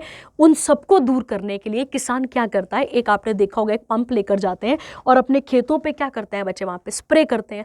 अब उस स्प्रे के जरिए क्या हो जाता है, कई बार वो स्प्रे आपकी स्किन पे भी गिर जाता है, या फिर अगर आपके पैरों के आसपास वो गिर गया तो आपके पैरों की उंगलियां सड़ना शुरू हो जाती हैं बेटा। उससे आईज विजन में भी असर पड़ता है, स्किन इरिटेशन हो जाती है, और लंग्स की प्रॉब्लम भी आपको आ सकती है। तो ये प्रॉब्लम वहाँ पर देखने को मिलती है। अब इसी से बचने के लिए, ठीक है, क्या करा है, जो यूनियन मिनिस्टर ऑफ स्टेट हैं, जिनके पास इंडिपेंडेंट चार्ज है साइंस एंड टेक का, जिनका नाम क्या, डॉक्टर जितेंद्र सिंह, इन्होंने किसान कवच की स्थापना करी है, या किसान कवच को बनाया, क्या करा यहाँ पर, इसको पहला एंटी पेस्टिसाइड बॉडी सूट यहाँ पर कहा गया है। ठीक है, तो ये आपने पहला यहाँ पर क्लियर रखना है। ठीक है, तो रेस्पिरेटरी प्रॉब्लम, विजन लॉस हो जाता था या फिर कई बार डेथ भी हो सकती थी, ये आपको यहाँ पर क्लियर रखना है। ठीक है, ये किस फैब्रिक का बना हुआ है, तो आप याद रखेंगे किसान कवच एक ऑक्साइम फैब्रिक होता है, ऑक्साइम फैब्रिक इसका बना होगा, ये आप यहाँ पर क्लियर रखेंगे। ठीक है, जिसमें मतलब कि जिसके अंदर ये सब चीज़ें जो है, जो आप पेस्टिसाइड, जो भी आप कीटनाशक वहाँ पे स्प्रे करेंगे, वो स्प्रे आपके कपड़ों पे बिल्कुल भी नहीं जाएगी। ठीक है, क्लियर हो गया। अगला देखते हैं, कहता है किसान कवच को डेवलप कौन कर रहा है, तो ये department of biotechnology, brick in stem, ध्यान देना, brick in stem and Spio health private limited, Bengaluru Karnataka, ये इसको यहां पर तैयार कर रहे हैं। कहता है द किसान कवच protective shield include a full body suit होगा, मास्क होगा, हेड शील्ड होगा, आपको दिख रहा होगा, ग्लव्स दिख रहा होगा, और इसकी प्राइस कितनी रहेगी बच्चे, 4000 रुपये, ये आप यहाँ पर याद रखेंगे। अब आधे बोलेंगे इसे फ्री में भी दे देना चाहिए, चलो फ्री में भी देखेंगे, है ना, मेरी थोड़ी चलती है वहाँ पे, पर चलो कह सकते हो। ठीक है, चलिए आगे बढ़ते हैं इसके साथ। अगला आता है आपके पास, अच्छा ये आपको यहाँ पर क्लियर हो गया, ये इंपॉर्टेंट था आपके पास, और ऐसी बहुत सारी, ये ज़रूरी है बेटा। ठीक है, ये किसके लिए ज़रूरी है, ये एक्चुअली में किसान के लिए ज़्यादा ज़रूरी है। ठीक है, चलिए आगे बढ़ते हैं। अगला आता है, इंडियन रेलवे ने लॉन्च करा है कौन सा, संरक्षक ऐप। ठीक है, तो संरक्षा ऐप, नाम से क्लियर, रक्षा मतलब सेफ्टी के लिए। ठीक है, देखिए कहता है इंडियन रेलवेज, अब यहाँ से क्वेश्चन निकालिए। ठीक है, देखिए पहली ट्रेन 16 अप्रैल 1853 को चलाई गई थी, 16 अप्रैल 1853 को चलाई गई थी, और किसके टाइम पर चलाई गई थी, तो उस बंदे का नाम था लॉर्ड डलहौजी। क्या नाम था बच्चे यहाँ पे, लॉर्ड डलहौजी। और इसी लॉर्ड डलहौजी को हम कई बारी क्या कह देते हैं, इसको हम फादर ऑफ इंडियन रेलवेज भी कहते हैं। क्या कहते हैं बच्चे, इसको हम फादर ऑफ इंडियन रेलवेज भी कहते हैं, ये आपको यहाँ पर क्लियर रखना है। ठीक है, क्लियर हो गया आपके पास। और ये पैसेंजर ट्रेन कितने किलोमीटर चली थी बेटा, तो लगभग 34 किलोमीटर चली होगी, और कहाँ से कहाँ, तो बॉम्बे में स्टेशन था बोरीबंदर, बॉम्बे टू थाने, ये क्या चली है आपके पास, यहाँ पर ट्रेन चलाई गई थी। ठीक है, क्लियर हो गया आपके पास। तो इंडियन रेलवे के साथ आप ये जोड़ सकते हैं। और अगर मैं आपको एक बात और बताती हूँ यहाँ पे, अगर आपको पता होगा तो अभी चेयरमैन और सीईओ बने थे रेलवे बोर्ड के, वो एक दलित हैं, तो क्या नाम था उनका, अगर आपको याद होगा, सतीश कुमार। पिछले साल की उनकी अपॉइंटमेंट है, और ये पहले दलित इस प्रकार के क्या बनेंगे, चेयरमैन, और क्या बनेंगे, सीईओ बनेंगे। ठीक है, बनेंगे नहीं, बन चुके हैं, ये आपने यहाँ पर क्लियर रखना है। ठीक है, उसके अलावा एक फैक्ट और क्या सीख सकते हैं कि कितने रेलवे जोन्स हैं। ठीक है, तो ध्यान देंगे आप यहाँ पे, इंडिया में एट प्रेजेंट कितने रेलवे जोन्स हैं, 18 हैं, ये आपने यहाँ पर क्लियर रखना है। ठीक है, क्लियर हो गया। अब आते हैं न्यूज़ पे, और न्यूज़ के साथ देखते हैं क्या लिखा हुआ है। कहता है Indian railway introduce the pan India Sanraksha mobile application which aims to boost the passenger safety by improving the training of front line safety personnel. तो सीधी सीधी बात है बच्चे, और ज़्यादा सेफ्टी और ज़्यादा सिक्योरिटी, इन सब चीज़ों के लिए इसको यहाँ पर लाया गया है। ठीक है, इसी के साथ सीसीटीवी आपके पास सर्वेलेंस को भी लाया गया है इसी के अंदर, और उसके अलावा एक पोर्टल भी लाया गया है जिसका नाम है रेलवे मदद पोर्टल। ठीक है, जिसको आप कह सकते हैं रेलवे मदद पोर्टल। ठीक है, मदद मतलब हेल्प पोर्टल। ठीक है, आप ऐसे कह सकते हैं, और इसका नंबर रहेगा बच्चे 139। तो जब आप 139 डायल करेंगे, हेल्पलाइन नंबर है मतलब 139, तो ये आपको यहाँ पर याद रखना है। ठीक है, क्लियर हो गया आपके पास। उसके अलावा इंडिया का एक नेशनल प्लान भी है, तो आप ध्यान देंगे, इंडिया का एक नेशनल प्लान है, नेशनल प्लान फॉर रेल, आप याद रखेंगे, नेशनल प्लान फॉर रेल, जिसका विजन आप नोट करेंगे 2030 तक हमें रेलवेज के अंदर इंफ्रास्ट्रक्चर और अदर चीज़ों को आगे बढ़ाना है। ठीक है, कहता है ये जो ऐप है इसे लॉन्च किया जाएगा, launch following the success of pilot project in Nagpur division of Maharashtra and is set to expanded across 16 divisions including the Hyderabad zone. ठीक है, तो सीधी सीधी बात है, इसका पायलट प्रोजेक्ट कहाँ लाया गया था, महाराष्ट्र में, और अब इसको पूरे इंडिया के अंदर इंट्रोड्यूस करने की बात की जाएगी। ठीक है, क्लियर हो गया। तो ये आपको यहाँ पर क्लियर रखना है। ठीक है, चलिए आगे बढ़ते हैं। अगला अगला करंट अफेयर, ये हम श्रीलंका के बारे में कई बार हम पहले भी बात कर चुके हैं, अब हम इसी के साथ आगे बात करते हुए इसे कंप्लीट करते हैं। ठीक है, देखिए क्या कहता है बच्चे, यहाँ पे समझिएगा। कहता है president of Sri Lanka, Sri Lanka and India is joined by Palk strait, याद रखना है पहले आपने पाक स्ट्रेट। कहता है Anurag Kumar Dissanayaka Nayake visited India marking his first bilateral trip to India after Sri Lanka's presidential and parliamentary elections. अगर आपको याद होगा तो हमने पिछले ही किसी करंट अफेयर में, पिछले साल के ही करंट अफेयर में अगस्त अक्टूबर में ही हमने इन दोनों की अपॉइंटमेंट पढ़ी थी, प्रेसिडेंट की भी और पीएम की भी। ठीक है, अगला देखो, कहता है इंडिया एंड श्रीलंका अब 2 एग्रीमेंट्स के बारे में बात करेगा। पहला कौन सा है बच्चे, यहाँ पे डबल टैक्सेशन। क्या लिखा हुआ है सबसे पहले आपके पास, डबल टैक्सेशन, मतलब जब आप एक ही चीज, मतलब जब आप एक ही चीज पर 2 से ज्यादा बार जो है वो आप टैक्स लगता है, मतलब किसी भी चीज पर अगर 2 से ज्यादा बार क्या लगता है, टैक्स लगता है, तो उसे क्या कहते हैं बच्चे, उसे डबल टैक्सेशन भी कहा जाता है। और इसी के लिए चलाया गया था DTAA, जिसे कहते हैं डबल टैक्सेशन अवॉइडेंस एग्रीमेंट। ये आपने यहाँ पर क्लियर रखना है। ठीक है, क्लियर हो गया। अब इसके अलावा कैपेसिटी बिल्डिंग और ट्रेनिंग, इन सब के बारे में भी बात की जाएगी। ठीक है, अब देखिए कहता है Sri Lankan president Anurag Kumar Dissanayake along with the प्रधानमंत्री Narendra Modi issued a joint statement titled. अब क्या था यहाँ पे, फॉस्टरिंग पार्टनरशिप। ये बेटा आप सबको भी पता है कि जो मोदी सरकार है वो पहले नेबरहुड पॉलिसी अपनाती है। नेबर मतलब फर्स्ट नेबर पॉलिसी, क्योंकि सबसे पहले हमें अपने किसको स्ट्रॉन्ग करना है, यहाँ पे नेबर्स को स्ट्रॉन्ग करना है, तो इसमें कोई भारी बात नहीं है, ये आप इसके साथ देख लेंगे। ठीक है, चलिए अब हम आते हैं स्टैटिक के साथ और देख लेते हैं क्या क्या बातें यहाँ पे की जा रही हैं। ठीक है, देखिए आप सबको पता होगा इनके साथ हमारी एक एक्सरसाइज है जिसका नाम क्या है, मित्र शक्ति। कैसी एक्सरसाइज है बच्चे, ये आपके पास यहाँ पे मिलिट्री है, याद रखना है आपको। उसके अलावा स्लीनेक्स आती है आपके पास यहाँ पे, और ये कैसी एक्सरसाइज है बच्चे, यहाँ पे मैरी टाइम, जिसको आप नेवल भी यहाँ पर कह सकते हैं, ये आप इसके साथ यहाँ पर ऐड कर लेंगे। ठीक है, उसके अलावा हम और श्रीलंका, ठीक है, हम और श्रीलंका जो है वो कुछ बॉडीज के, कुछ ऑर्गेनाइजेशंस के पार्ट हैं, जिसमें से एक नाम आ जाएगा सार्क, आपको बताया हुआ है इसका फुल फॉर्म भी पहले। उसके बाद आ जाता है बिम्स्टेक, ये आप इसके साथ ऐड यहाँ पर कर लेंगे। ठीक है, चलिए आगे बढ़ते हैं। अच्छा, श्रीलंका और इंडिया का एक बहुत पुराना रिलेशन भी है, मैंने आपको क्लासेस में भी कई बार बताया है कि इंडिया से ही बुद्धिज्म कहाँ गया था, श्रीलंका, और श्रीलंका से फिर आगे वो डिवाइड मतलब डिस्ट्रीब्यूट हुआ था, ये आपने यहाँ पर याद रखना है। ठीक है, चलिए अगला आता है बच्चे ई श्रम। ये पोर्टल भी मैं आपको पहले भी बता चुकी हूँ। ठीक है, एक्चुअली में जितने भी, याद रखेंगे आप, अनऑर्गेनाइज्ड वर्कर्स होते हैं, अनऑर्गेनाइज्ड का मतलब है जो आपके घरों में सफाई करने आते हैं, जो कि दिहाड़ीदार लोग होते हैं, जो स्ट्रीट वेंडर्स होते हैं, उनकी यहाँ पर बात की जा रही है। ठीक है, तो बेटा इस पोर्टल को एक्चुअली में कब लाया गया था, इस पोर्टल को, ई श्रम पोर्टल को लाया गया था 26 अगस्त 2021 को, इसको इंट्रोड्यूस किया गया था भारत सरकार के द्वारा। ठीक है, इसमें क्या करना था बच्चे, इसके अंदर एक्चुअली क्या था, इसके अंदर मतलब इस पोर्टल के अंदर एक एम था कि जितने भी जो अनऑर्गेनाइज्ड वर्कर्स हैं, ठीक है, उनका एक डेटाबेस बनाया जा सके, उनको एक डेटाबेस के अंदर लाया जा सके। और इसमें क्या था कि देखो बेटा, जैसे क्या होता है कि एक वर्कर्स जो हैं, जैसे फॉर एग्जांपल आप बिहार का एग्जांपल ले लेंगे, तो बिहार से वर्कर दूसरी स्टेट पर आते हैं और जितनी भी सोशल स्कीम्स उनके एरिया में या इस नए एरिया में चल रही होती हैं, उनको उसके बारे में नॉलेज नहीं मिल पाती है, तो उनको सारी की सारी नॉलेज सारी की सारी इंफॉर्मेशन के बारे में भी बताना है और उनको एक रजिस्टर करना है इस पोर्टल के अंदर। ये इसका मेन एम यहाँ पर आपको देखने को मिलता है। ठीक है, इसके अंदर जैसे आधार कार्ड होता है हमारा 12 डिजिट का, वैसे ही जो श्रम होगा, श्रम मतलब वर्कर जो है, उसका क्या बनाया जाएगा, एक यूनिक आइडेंटिफिकेशन, एक नंबर भी बनाया जाएगा। ठीक है, ताकि उस नंबर के साथ वो कनेक्टेड रहे।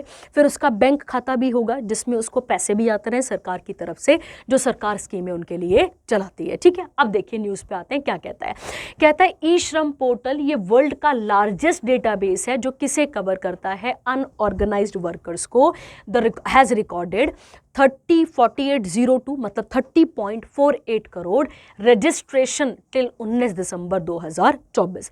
इस पोर्टल की अगर हम बात करें तो इसे कौन लॉन्च कर रहा है बच्चे यहाँ पे, तो ministry of labour and employment क्या कर रहा है बच्चे इसे, तो इसे यहाँ पर पब्लिश कर रहा है। ये आप यहाँ पर याद रखेंगे। और कौन है लेबर मिनिस्टर अपने पास, तो आपको कई बारी क्लासेस में बताया भी हुआ है, मनसुख मंडाविया।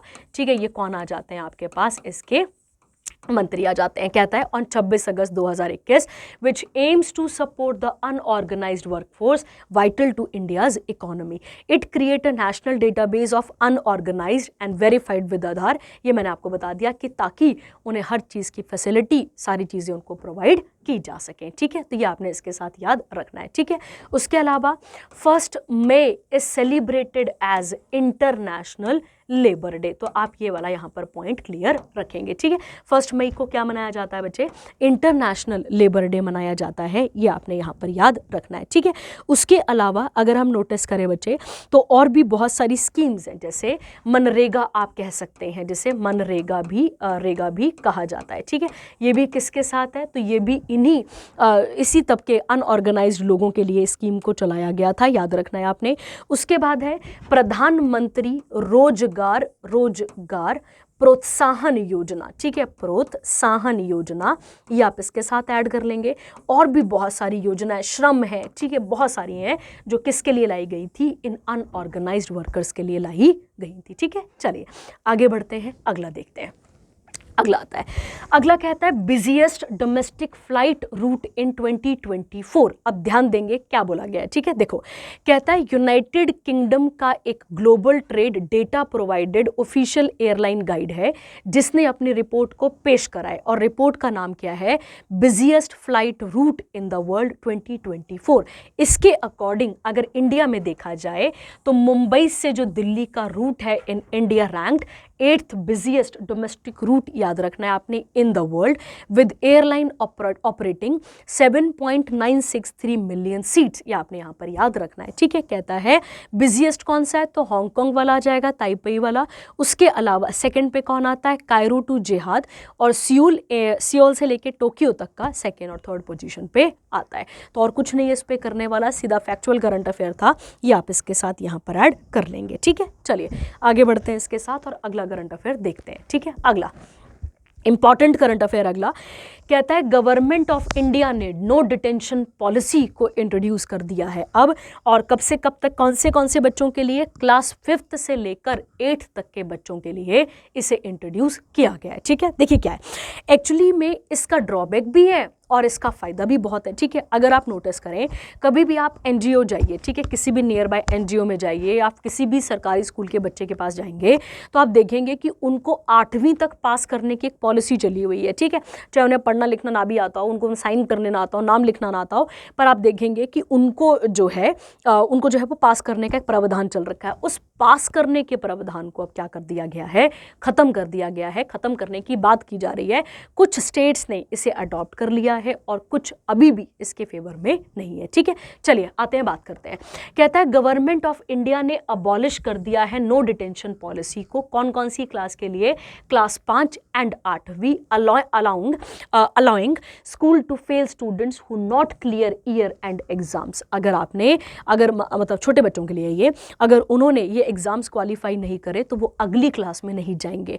और अगर मान लेते हैं यहाँ पे, अब पढ़ते हैं पहले इसको, फिर समझ में आ जाएगा। ठीक है, अब ये स्कीम जो है, ये नो डिटेंशन पॉलिसी है, ये कहाँ इंट्रोड्यूस की जाएगी, 3000 सेंट्रल स्कूल में, जिसमें केवी, जवाहर नवोदय जो विद्यालय आते हैं वो आ गया, सैनिक स्कूल आ गया आपके पास, एकलव्य आ गए, इन सब के अंदर इसे इंट्रोड्यूस किया जाएगा। कहता है ये जो न्यू पॉलिसी है, ठीक है, new policy was officially notified after the completion of national curriculum framework in 2023। तो पूरा डेटाबेस इकट्ठा किया गया और उस डेटा के हिसाब से ये बताया गया होगा। ठीक है, अगर कोई स्टूडेंट 5वीं और 8वीं में फेल हो जाता है तो उसे कितने महीने का टाइम मिलेगा, यहाँ पे 2 मंथ का कि वो फिर से री एग्ज़ाम दे और री एग्ज़ाम करके वो क्या करे, पेपर को क्वालिफाई कर ले। बट अगर ऐसा नहीं करता है तो उसे बैक ड्रॉप लगेगा और वो पिछली क्लास में आकर फिर से बैठेगा, ठीक है। मतलब 5वीं का है तो 4वीं में बैठ जाएगा और अगर 8वीं का है तो वो 7वीं में आके यहाँ पर बैठ जाएगा। Students can not expelled before completing class 8। 16 states and 2 UTs हैं जिन्होंने क्या कर लिया है, अडॉप्ट कर लिया है किसको, नो डिटेंशन पॉलिसी को, जिसमें असम, बिहार, दिल्ली आ गई आपके पास यूटी, गुजरात, हिमाचल प्रदेश, वेस्ट बंगाल, राजस्थान, तमिलनाडु, इन सब ने क्या कर लिया है, अडॉप्ट कर लिया है। स्टेट जैसे कि Andhra Pradesh, Kerala, Maharashtra, UP have opted to continue the policy, अब इन्होंने पॉलिसी को कंटिन्यू रखा है। हरियाणा और पुडुचेरी ने अभी डिसीजन नहीं लिया है, ये आपने यहाँ पर याद रखना है, ठीक है। अब देखिए क्वेश्चन एक और जो यहाँ से बनता है हमारे पेपर के लिए, ठीक है। देखो एजुकेशन किस लिस्ट के अंदर आती है, पढ़िए जरा सा क्या लिखा है। कहता है एजुकेशन पहले एक्चुअली में किस लिस्ट के अंदर आती थी, स्टेट सब्जेक्ट के अंदर आती थी। कौन से एक्ट के अंदर, तो एक्ट क्या लिखा है, गवर्नमेंट ऑफ इंडिया एक्ट 1935। अब जरा सा वापस आओ और समझो, ठीक है। देखो एजुकेशन जो है बेटा एक्चुअली में एक 42nd अमेंडमेंट किया गया, पहले तो ये स्टेट में ही थी। देखो बेटा आपने पढ़ा होगा 7th शेड्यूल के बारे में, ठीक है। 7th शेड्यूल के अंदर कितनी लिस्ट्स की बात हुई है, यहाँ पे 3 लिस्ट की बात हुई है। उसमें से एक कौन सी आती है, याद करो, स्टेट, एक कौन सी आती है आपके पास सेंटर, और एक कौन सी आती है बच्चे आपके पास यहाँ पे कंकरेंट लिस्ट। यही लिस्ट है ना आपके पास, आप इन 3 को पढ़ते हैं, तो अब यहीं से पढ़ते हैं, ठीक है। देखिए क्या किया गया बच्चे, 42nd अमेंडमेंट लाया गया 1976 में, और ये जो एजुकेशन है जो अभी तक स्टेट लिस्ट के अंदर आता था, इसे स्टेट लिस्ट से निकाल कर बेटा किसके अंदर डाल दिया गया, तो आप याद रखेंगे किसके अंदर डाल दिया गया, इसको कंकरेंट लिस्ट के अंदर क्या कर दिया गया था, ऐड कर दिया गया था, ठीक है। तो आपको याद रखना है पहले किस लिस्ट के अंदर आता था बच्चे यहाँ पर, तो आप याद रखेंगे स्टेट के अंदर, और इस अमेंडमेंट से इसको एक्चुअली में किस लिस्ट के अंदर डाला गया, कंकरेंट के अंदर। कंकरेंट का मतलब क्या होता है बच्चे, मतलब जिसमें दोनों स्टेट और सेंटर दोनों मिलकर कानून बना सकते हैं, ठीक है, क्लियर हो गया। उसके अलावा 86 हमारा कॉन्स्टिट्यूशनल अमेंडमेंट एक्ट है 2002 का, वो भी यही कहता है right to education is a fundamental right under article 21A for the children at the age of 6 to लेकर 14 ईयर्स, ठीक है, क्लियर हो गया। अब ध्यान दोगे बच्चा, देखिए एक यहाँ पे लिखा होगा आपके पास राइट टू एजुकेशन, लिखा है वहाँ पे राइट टू एजुकेशन, जिसे RTE भी कहते हैं। देखिए जो RTE है ना बेटा, अगर आप इस RTE की बात करते हैं, इसका एम है कि बच्चों को फ्री और कंपलसरी एजुकेशन प्रोवाइड की जाएगी या दी जाएगी, ठीक है। और कौन से ग्रुप के बच्चों के लिए, 6 से लेके 14 साल के, ये आपको यहाँ पर क्लियर रखना है, ठीक है। अब इसी के अंदर ध्यान देना, इसी RTE के अंदर एक सेक्शन नंबर, ध्यान देना, एक सेक्शन नंबर 16 था, और वो सेक्शन नंबर 16 कहता था कि किसी भी बच्चे को नहीं रोका जा सकता है नेक्स्ट क्लास में जाने से। पर अब क्या कर दिया गया, इसी के अंदर अमेंडमेंट किया गया, अमेंडमेंट मतलब इसको चेंज किया गया, और इसके अंदर लाई गई नो डिटेंशन पॉलिसी। ये आपने यहाँ पर क्लियर रखना है, ठीक है, क्लियर हो गया आपके पास। उसके अलावा अब देखते हैं कॉन्स्टिट्यूशन में कहाँ कहाँ प्रोविजन है किसको लेकर, एजुकेशन को लेकर, एलिमेंट्री या एजुकेशन को लेकर, ठीक है। देखिए DPSP के अंदर आर्टिकल नंबर 45, ध्यान देंगे आप यहाँ पे, DPSP के अंदर आर्टिकल नंबर 45 बच्चे क्या बताता है आपके ऊपर, वो अर्ली चाइल्डहुड की केयर के बारे में बात करता है और एजुकेशन के बारे में बात करता है अंटिल द एज ऑफ 6, तो आंगनबाड़ी आ जाएंगे, और ये 6 से अंदर की बात कर रहा है, याद रखना। फिर आपके पास ये वाली अमेंडमेंट आ जाती है जो 6 से 14 साल के बच्चों की बात कर रही है। उसके अलावा हमारे पास fundamental right article number 51A का जो लास्ट फंडामेंटल राइट है वो भी यही कहता है कि हर गार्जियन और हर माता पिता या हर गार्जियन और माता पिता की ये ड्यूटी है कि वो 6 से 14 साल के बच्चे की बेसिक और एलिमेंट्री एजुकेशन पूरी करवाएं, ठीक है। तो आप इसके साथ यहाँ पर ऐड कर लेंगे, ठीक है। चलिए ये भी क्लियर हो गया। अब उसके साथ एक दो चीज़ें और सीखते हैं कि एक्चुअली में भारत सरकार ने और कौन कौन सी स्कीम्स को यहाँ पर लाया हुआ है, ठीक है। देखिए एक आपको पता होगा बच्चे, एक है मिड डे मील, ठीक है। एक क्या आती है आपके पास, मिड डे मील स्कीम, ये मैं आपको कई बार पहले भी बता चुकी हूँ।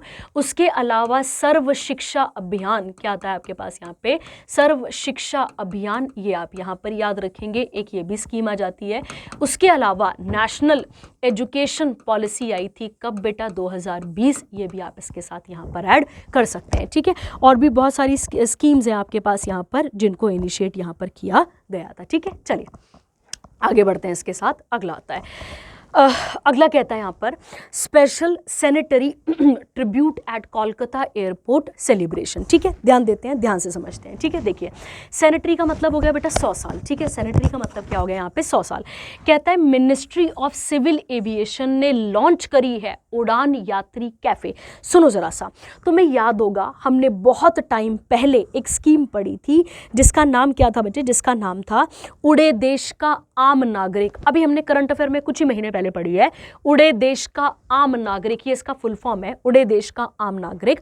इसके अंदर क्या किया गया था बच्चे? इसके अंदर जो है, अगर हम बात करें ये जो उड़ान स्कीम है ये किसके अंदर चलाई गई थी? तो आपको याद रखना है जो नेशनल सिविल एविएशन, ध्यान देंगे, नेशनल सिविल एविएशन जो पॉलिसी है, ठीक है, ध्यान देना है आपने, नेशनल सिविल एविएशन जो पॉलिसी है 2016 की, इसके अंदर इसे चलाया गया था ताकि जितने भी रिमोट वाले एरियाज हैं, जितने भी दूर दराज के एरियाज हैं, उनको प्लेन्स के थ्रू या मतलब एयरपोर्ट्स के थ्रू क्या किया जा सके? कनेक्ट किया जा सके, या हवाई जहाज के थ्रू ने क्या किया जा सके? कनेक्ट किया जा सके, ठीक है। ये उसके अंदर चली थी स्कीम यहाँ पर, अगर आपको याद होगा तो ये मैंने आपको पहले भी करंट अफेयर में कराई हुई है। और इसका मेन एम है रिमोट और रीजनल एरियाज की कनेक्टिविटी यहाँ पर बनाकर रखना। ये आप इसके साथ यहाँ पर ऐड कर लेंगे, ठीक है। चलिए अब बात करते हैं इसके साथ क्या लिखा हुआ है आगे। आगे कहता है बच्चे यहाँ पर आपके पास, कहता है उड़े देश का, मिनिस्ट्री ऑफ सिविल एविएशन की अगर हम बात करते हैं यहाँ पे, मिनिस्ट्री ऑफ जो सिविल एविएशन है इन्होंने लॉन्च करा है क्या? तो आप याद रखेंगे यहाँ पर उन्होंने लॉन्च करा है यहाँ पे उड़ान यात्री कैफे और centenary postal service cover, special cover during the inauguration ceremony of centenary celebration of Netaji, याद रखना है आपने, नेताजी सुभाष चंद्र बोस इंटरनेशनल, ठीक है, नेताजी सुभाष चंद्र बोस इंटरनेशनल क्या लिखा है यहाँ पे? Airport in Kolkata West Bengal. और याद रखना है बच्चे कि कौन है अभी अपने पास सिविल एविएशन मिनिस्टर? तो के राम मोहन नायडू, आप यहाँ पर याद रखेंगे इनका नाम, राम मोहन नायडू, ठीक है। आपके पास कौन आते हैं ये? तो ये आते हैं हमारे पास कौन? अभी हमारे सिविल एविएशन के मंत्री आ जाते हैं, ठीक है। चलिए तो अब बात करते हैं इसके बारे में और क्या क्या किया गया है वहाँ पर। तो उड़ान Yatri cafe is unique pilot project जिसे लॉन्च करा था किसने? मिनिस्टर ऑफ सिविल एविएशन और एयरपोर्ट अथॉरिटी ऑफ इंडिया ने। आपको पहले भी बता चुकी हूँ, airport authority of India is a statutory body, याद रखना है आपने, जिसकी स्थापना 1 अप्रैल, ठीक है, 1995 को की गई थी। या आपने इसके साथ यहाँ पर ऐड करना है, ठीक है। फिर ये मैंने आपको यहाँ पर अभी थोड़ी देर पहले ही क्लियर कर दिया है, ठीक है। अच्छा, सुभाष चंद्र बोस जी के बारे में 2 फैक्ट सीख लेते हैं यहाँ पे जल्दी जल्दी से, ठीक है। पहला क्या कहेंगे हम कि 23 जनवरी को हम क्या मनाते हैं इनकी याद में? तो पराक्रम दिवस मनाते हैं। क्या मनाते हैं बच्चे हम यहाँ पर? पराक्रम दिवस। ये आपको यहाँ पर क्लियर रखना है, ठीक है। और एक और क्वेश्चन आ जाएगा आपके पास यहाँ पे कि इंडियन नेशनल आर्मी का पूरा रोल, कार्यभार किसने संभाला था? तो हमारे सुभाष चंद्र बोस ने। ये आपने यहाँ पर क्लियर रखना है, ठीक है। चलिए तो ये भी हो गया आपके पास यहाँ पर एक और इंपॉर्टेंट करंट अफेयर, ठीक है। अगला सेक्शन देख लेते हैं और क्या इसके साथ जुड़ता है इसके बारे में बात कर लेते हैं, ठीक है। देखिए क्या कहता है बच्चे यहाँ पर, कहता है एक्चुअली में इसकी अगर हम बात करें तो क्या कहता है, according to China manned space agency 2 Chinese astronaut Shenzhou 19 mission aboard the Tiangong space station, जैसे हमारा इसरो है यहाँ पे इनका टियांगोंग स्पेस स्टेशन आ जाएगा।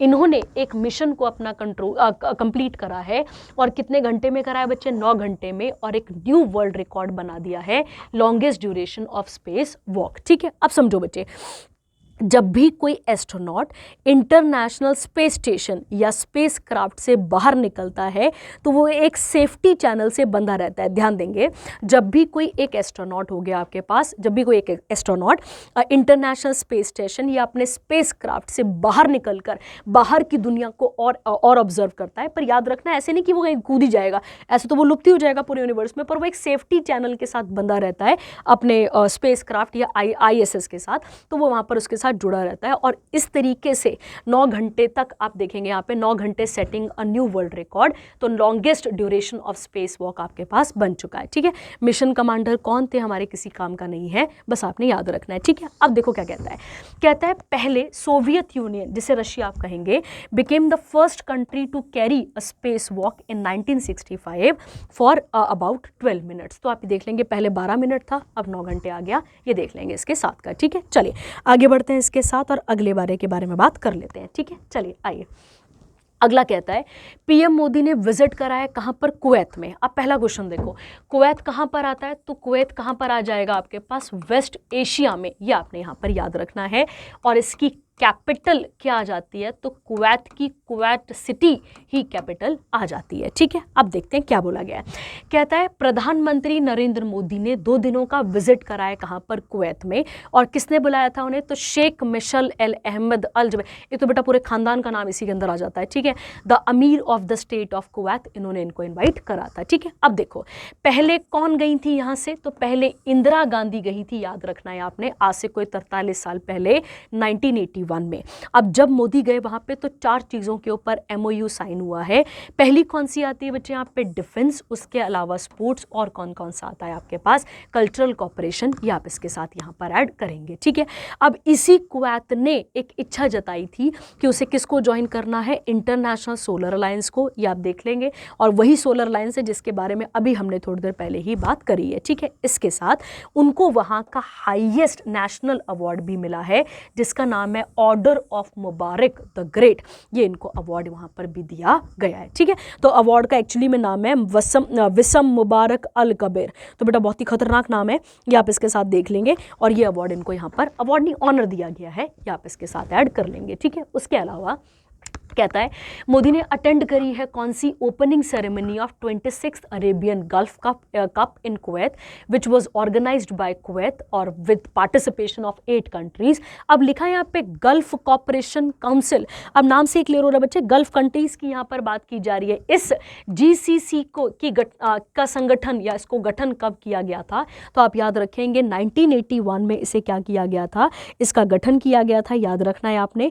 और इसका हेडक्वार्टर कहाँ पर आता है, तो इसका हेडक्वार्टर रियाद सऊदी अरेबिया में आपको देखने को मिल जाता है। ठीक है, तो प्राइम मिनिस्टर कौन है और करेंसी दिनार है और सिटी में कैपिटल मैंने आपको बता दी है। ठीक है, अगला मोस्ट इम्पॉर्टेंट करंट अफेयर, ठीक है हमारे लिए, क्योंकि ये एक बहुत बड़ी यात्रा है जो कोविड के बाद रुक चुकी थी।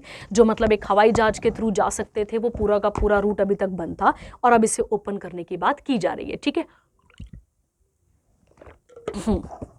तो इंडिया और जो चाइना है वो मानसरोवर यात्रा को क्या करने जा रहे हैं, ओपन करने जा रहे हैं। ठीक है, देखिए बेटा पहले न्यूज़ को पढ़ लेते हैं, फिर इसके साथ जो जो चीज़ें ऐड होती होंगी उनके साथ ऐड करते हुए आगे को बढ़ जाते हैं। ठीक है, ध्यान देते हैं। देखिए कहता है इंडिया और चाइना ने 6 पॉइंट एग्रीमेंट को क्या करा है यहाँ पे, agreement to resume, 6 point agreement sign करा है ताकि वो कैलाश मानसरोवर यात्रा और नाथुला बॉर्डर को क्या कर सकें, यहाँ से खोल सकें और उसके थ्रू जो लोग हैं वो कहाँ जा सकें बच्चे, वो मानसरोवर या माउंट कैलाश की यात्रा वो यहाँ पर कर सकें। कहता है कैलाश माउंटेन यात्रा, अब ध्यान देना कब से सस्पेंडेड थी, 2020 से, क्योंकि बीच में क्या आ गया था बच्चे, कोविड-19 हमारे पास आ गया था। और उसके अलावा चाइना ने कुछ अरेंजमेंट भी पर नहीं करे जिसकी वजह से हम जा भी नहीं पाए। अगर हम बात करें कैलाश मानसरोवर यात्रा की, तो ये माउंट कैलाश हमारे लिए तो इंपॉर्टेंट है, ये बहुत ज़्यादा इंपॉर्टेंट है बेटा। उसके साथ साथ बुद्धिज्म, जैनिज्म और बौन, इनके लिए भी बहुत इंपॉर्टेंट देखने को मिलता है। ठीक है, कैलाश पर्वत को अबॉर्ड घर कहा जाता है, किसका घर कहा जाता है, लॉर्ड शिवा का। और जो मानसरोवर है एक बहुत ही ज़्यादा डीप स्पिरिचुअल सिग्निफिकेंस इसका हमें देखने को मिलता है। ठीक है, अब आते हैं बेटा और इसके साथ साथ हम एक एक चीज़ के बारे में बात करते हैं। ठीक है, देखिए mount Kailash is situated in, पहला क्वेश्चन कहां पर आता है बच्चे, माउंटेन कैलाश आपके पास तो तिब्बत में आता है, ये आपने यहां पर याद रखना है। और तिब्बत किसका रीजन है, तो आप याद रखेंगे चाइना का रीजन है, ये आप इसके साथ क्लियर रखेंगे, ठीक है। अब ट्रेवलर्स को जब जाना होता था इस पीक पे तो उन्हें काठमांडू नेपाल होते हुए, सिमिकोट नेपाल और लहासा तिब्बत होते हुए जाना पड़ता होगा, ठीक है। उसके अलावा अगर आप इंडियन साइड से देखें तो रूट कौन कौन सा आता है, लिपू लेक आता है। सबसे पहले आपको याद रखना है यहाँ पे लिपू लेक पास जो कहाँ पर आता है बच्चे, आपके पास उत्तराखंड में आता है, ये आपने यहाँ पर क्लियर रखना है, ठीक है। और ये जो लिपू लेक पास है बेटा, ये तीन कंट्रीज को कवर कर रहा है, नेपाल को कर रहा है, चाइना को कवर कर रहा है, और साथ में किसे कवर कर रहा है, वहां पे इंडिया को भी कवर कर रहा है, ये आप याद रखेंगे। उसके अलावा एक और पास आता है, क्या नाम है बेटा इसका, नाथुला आता है। और अगर आपको पता हो बच्चे, नाथुला जो है वो पहले से ही किसका पार्ट रहा है बच्चे, जो पुराना सिल्क रूट था जो कनिष्क के टाइम पर चलता था, उसका भी पार्ट रहा है, आपने यहाँ पर याद रखना है, ठीक है। इस वाले पास को तो बंद कर दिया गया था, इसे रीओपन किया गया 2006 में। और कब से बंद था बच्चे, तो जब इंडिया चाइना की वॉर हुई थी तब से ये क्या था, यहाँ पर बंद था, तो ये आपने यहाँ पर क्लियर रखना है, ठीक है।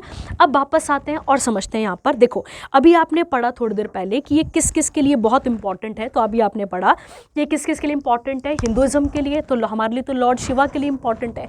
अगर आप बुद्धिज्म की बात करें बच्चे, तो बुद्धिज्म की अगर आप यहाँ पर बात करते हैं तो उनका मानना है बेटा कि मतलब उनका मानना है कि जो कैलाश पर्वत है वो पृथ्वी का सेंटर है। अगर आप नोटिस करें तो जो मतलब इनके अकॉर्डिंग, अगर बुद्धिज्म के अकॉर्डिंग देखा जाए तो वो पूरे की पूरी पृथ्वी का एक क्या है, आपके पास यहाँ पे एक सेंटर है, ये इनका मानना है। उसके अलावा जैनिज्म की जब आप बात करते हैं तो आपको पता होगा कि जैन में 24 गुरु थे, उसमें से जो ऋषभनाथ है, ठीक है, ऋषभनाथ इज एसोसिएटेड विद, तो आप याद रखेंगे कैलाश पर्वत। और जब भी आप बॉन की बात करेंगे तो बॉन एक इंडिजीनियस, ध्यान देना यहाँ पर, इंडिजीनियस रिलीजन है, ध्यान देंगे आप यहाँ पर, कहाँ का, ये चाइना का एक इंडिजीनियस रिलीजन है, चाइना का नहीं सॉरी, तिब्बत का, ये आप इसके साथ यहाँ पर ऐड कर सकते हैं, ठीक है। अब देखिए, जब भी आप मानसरोवर की बात करेंगे तो आप सबको पता होगा यहाँ पर एक लेक है जिसका नाम क्या आता है, मानसरोवर। इसी मानसरोवर से एक रिवर निकलती है, क्या नाम है बेटा इसका, इंडस। अगर आपको पता होगा तो कौन सी रिवर निकलती है बच्चे, यहाँ से इंडस निकलती है। उसके अलावा एक और नदी यहाँ से निकलती है जिसका नाम क्या आता है बच्चे, जिसका नाम आपके पास आता है ब्रह्मपुत्रा, ये आप इसके साथ यहाँ पर ऐड कर सकते हैं, ब्रह्मपुत्रा। ये दोनों नदियाँ कहाँ से निकलती हैं, मानसरोवर लेक से निकलती हैं। और कौन सी पहाड़ी रेंज है ये, तो पहाड़ी रेंज का नाम है कैलाश रेंज, ये आप यहाँ पर याद रखेंगे, ठीक है। और कैलाश रेंज किसका पार्ट है, तो आप याद रखेंगे कैलाश रेंज किसका पार्ट आता है बच्चे, तो आप याद रखेंगे यहाँ पे तिब्बत का या टिबेटियन प्लेट्यू का पार्ट है, ये आप इसके साथ यहाँ पर ऐड कर लेंगे, ठीक है। टिबेटियन प्लेट्यू का पार्ट है, ये आप इसके साथ ऐड कर लेंगे, ठीक है। चलिए आगे बढ़ते हैं इसके साथ और अगला देखते हैं, अगला क्या है। अगला आता है आपके पास रिपोर्ट्स एंड रैंकिंग्स, ठीक है। चलिए, कहता है Hurun India top 200 self made entrepreneurs की लिस्ट आ चुकी है, जिसमें से कौन आते हैं, Radha Krishnan Shivi Kishan Damani, founder of Avenue supermarket limited, जिसे डी मार्ट भी कहते हैं। इनका कौन सा रैंक है यहाँ पे, सेकंड है, याद रखेंगे आप। और उसके अलावा Deepinder Goyal of Zomato is ranked at second position, ठीक है।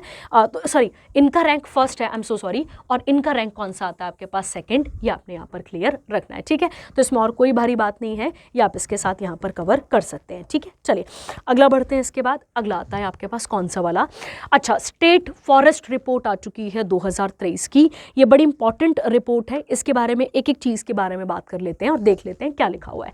कहता है बच्चे यहाँ पे यूनियन मिनिस्टर भूपेंद्र यादव, जिनके पास मिनिस्ट्री ऑफ एनवायरमेंट, फॉरेस्ट और क्लाइमेट चेंज है, इन्होंने 18th एडिशन को लॉन्च करा है। और कहाँ से करा है, तो फॉरेस्ट रिसर्च इंस्टीट्यूट, ये कहाँ पर आता है, देहरादून उत्तराखंड में, यहाँ से इसको रिलीज किया गया है।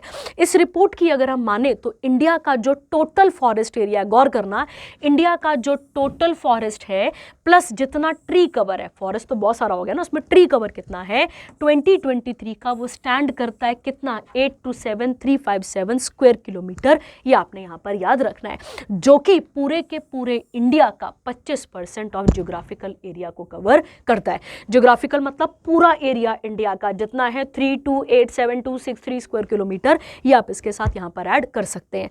कहता है this marks an overall increase, मतलब जंगलों में सुधार हुआ है, जंगलों की बढ़ोतरी हुई है, ये आपने यहाँ पर क्लियर रखना है। ये जो रिपोर्ट है बच्चे ये कैसी है, बाइनल। बाइनल का मतलब क्या होता है, 2 सालों में एक बार आने वाली, ये आप यहाँ पर याद रखेंगे। ये 1987 से 2 सालों में एक बार पेश की जा रही है, ठीक है। हाईएस्ट फॉरेस्ट कवर देखा जाए तो मध्य प्रदेश का है, उसके बाद अरुणाचल प्रदेश का, और उसके बाद छत्तीसगढ़ का, ये आप इसके साथ यहाँ पर देख सकते हैं। फॉरेस्ट सर्वे ऑफ इंडिया, इसकी स्थापना कब की गई थी, 1981 में, और इसका पुराना नाम पहले था pre investment survey of forest resources, पर बाद में इसका नाम वगैरह चेंज कर दिया गया और क्या नाम रखा गया, फॉरेस्ट सर्वे ऑफ इंडिया, ये आप इसके साथ ऐड कर सकते हैं। और इसका हेडक्वार्टर कहाँ पर है, देहरादून, ये आप इसके साथ ऐड कर लेंगे, ठीक है। आप मुझे बताएंगे कि इंडिया में मैंग्रोव्स कितने हैं, मैंग्रोव पौधों का नाम है, ठीक है। आप मुझे बताएंगे कितने % है इस रिपोर्ट के अकॉर्डिंग, ये आपका होमवर्क है इसके साथ का, ठीक है। चलिए आगे बढ़ते हैं। अगला कौन सा सेक्शन आता है हमारे पास यहाँ पे, साइंस एंड टेक, और इसके बारे में भी समझ लेते हैं, ठीक है। देखिए कहता है इंडिया ने टॉप करा है मोबाइल मालवेयर अटैक्स में, ठीक है। मालवेयर अटैक्स जो है, अब बेटा क्या होता है, देखो एक्चुअली में ये मालवेयर जो है वो एक प्रकार का सॉफ्टवेयर है जो कौन यूज़ करते हैं, हैकर यूज़ करते हैं, जिससे वो आपकी सारी पर्सनल इंफॉर्मेशन अपने पास रख लेते हैं, ठीक है। तो कहता है according to Zscaler threat labs 2024 mobile, इस रिपोर्ट का नाम है, और इसके अकॉर्डिंग अगर हम नोटिस करें तो इंडिया ने इस लिस्ट पे टॉप करा है 28% ऑफ द वर्ल्ड वाइड, और ये बहुत ही जंप दिख रहा है हमारा यहाँ पे इस वाले मामले में, ठीक है। India surpasses the US and Canada, याद रखना है। US remain the top target of internet of thing attacks and experiencing 81% of overall attacks. उसके बाद सिंगापुर, यूके, जर्मनी और कनाडा आपको देखने को मिल जाता है, ठीक है। आप सबको बताए बच्चे कि जो आपके पास आता है साइबर फ्रॉड जो है उसकी बढ़ोतरी हमारे पास ज़्यादा ही देखने को आपको यहाँ पर मिलती है, ठीक है। इसी के साथ आगे क्या लिखा हुआ है, अगला कहता है manufacturing experience the highest volume of IoT attacks, ये आप इसके साथ पढ़ लेंगे, ठीक है। इसमें और कुछ नहीं है। कहता है meanwhile the technology and education sector were mostly targeted by the mobile threat, तो कोई भारी बात नहीं यहाँ पे। Nearly 50% of mobile attacks are trojans, a type of malicious software malware, ठीक है। तो यहाँ पे कौन से सॉफ्टवेयर का यूज करते हैं, वो मालवेयर करके कोई सॉफ्टवेयर होता होगा उसका यूज करते हैं, ठीक है। अगला आता है GSI जियो साइंस म्यूजियम, कहाँ पर खुला है बच्चे, ग्वालियर में, और ग्वालियर कहाँ पर आता है, मध्य प्रदेश में, आप यहाँ पर याद रखेंगे, ठीक है। मध्य प्रदेश की स्थापना 1 नवंबर 1956 को हुई थी, पर इसी राज्य से क्या अलग हुआ था, छत्तीसगढ़ अलग हुआ था सन 2000 में, तो ये आप इसके साथ यहाँ पर ऐड कर सकते हैं, ठीक है। तो हमारे जो वाइस प्रेसिडेंट हैं जगदीप धनखड़, उन्होंने एक जियोलॉजिकल सर्वे ऑफ इंडिया के अंदर यहाँ पर एक म्यूजियम का उद्घाटन करा है। इस म्यूजियम के अंदर बच्चे अर्थ से रिलेटेड, जैसे प्लैनेट अर्थ से रिलेटेड, वॉल्केनोज, अर्थक्वेक, ठीक है। उसके अलावा अगर हम नोटिस करें यहाँ पर जो मैग्नेटिक फील्ड, मीटियोरॉइड्स, जितने भी अर्थ से रिलेटेड इंफॉर्मेशन है वो इसके अंदर यहाँ पर प्रोवाइड की जाएगी। तो कोई और भारी बात नहीं है इसके अंदर कि ये सारी इंफॉर्मेशन इसके अंदर प्रोवाइड की जाएगी, ठीक है। क्लियर रखना है आपने यहाँ पर, इसके साथ आप इसको ऐड कर लेंगे, ठीक है। उसके अलावा अगर हम बात करते हैं मध्य प्रदेश की कैपिटल क्या आती है बच्चे, तो आपको याद है भोपाल, और ये वही भोपाल है जो अपने पास क्लीन इंडिया मिशन चला था, ठीक है। उसमें टॉप करने वाली एक इम्पॉर्टेंट क्या रही है, सिटी रही है हमारे पास, ये हम इसके साथ ऐड कर सकते हैं, ठीक है। उसके अलावा अगर हम बात करें CM कौन है अभी यहाँ पे मध्य प्रदेश में, तो मोहन यादव आप याद रखेंगे, ये आ गए इसके कौन यहाँ पर, CM। उसके अलावा अगर हम बात करें, यहाँ पर एक इम्पॉर्टेंट नदी है जिसका नाम क्या आता है, नर्मदा, जिसे life line of Madhya Pradesh भी कहा जाता है, ये आप इसके साथ ऐड कर सकते हैं, ठीक है। चलिए आगे बढ़ते हैं। अगला आता है गूगल AI जेमिनाई ने न्यू मॉडल्स वो करे हैं, इंट्रोड्यूस करे हैं, जिसका नाम है जेमिनाई XP 1206 और 2.0 फ्लैश, ये आप इसके साथ ऐड कर लेंगे, ठीक है। जिसका काम क्या रहेगा बच्चे, जिसका काम रहेगा कोडिंग चैलेंजेस को दूर करना, मैथमेटिकल प्रॉब्लम्स को सॉल्व करना और डिटेल्ड बिजनेस प्लान बताना लोगों को, ये इसका मेन एम यहाँ पर रहेगा, ठीक है। चलिए आगे बढ़ते हैं इसके साथ और अगला देखते हैं।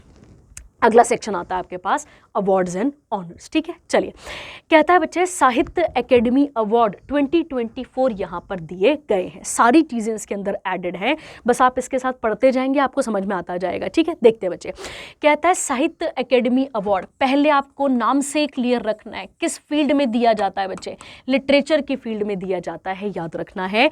ये अवार्ड एनुअली दिया जाता है, ध्यान रखने वाली बात है, और किसमें, इन 21 इंडियन लैंग्वेजेस, जिसमें इंग्लिश भी यहाँ पर आती है, ठीक है। जो विनर्स हैं वो कितने यहाँ पर हैं, मतलब किस कैटेगरी के अंदर आते हैं, तो 8 बुक्स हैं पोइट्री की, 2 नोवेल हैं, 3 नोवेल्स हैं, 2 शॉर्ट स्टोरीज हैं, 3 एस्से हैं, 3 लिटरेरी क्रिटिसिज्म है, 1 प्ले है, 1 रिसर्च है, ये सब इसके अंदर ऐड आ जाता है। कहता है हिंदी में देखा जाए तो किसे मिला है यहाँ पे, गगन गिल को, और ये कहाँ किस चीज़ के लिए मिला है इनको, पोइट्री के लिए, मैं जब तक आई बहार, ठीक है, मैं जब तक आई बहार, ये आप इसके साथ ऐड यहाँ पर कर लेंगे।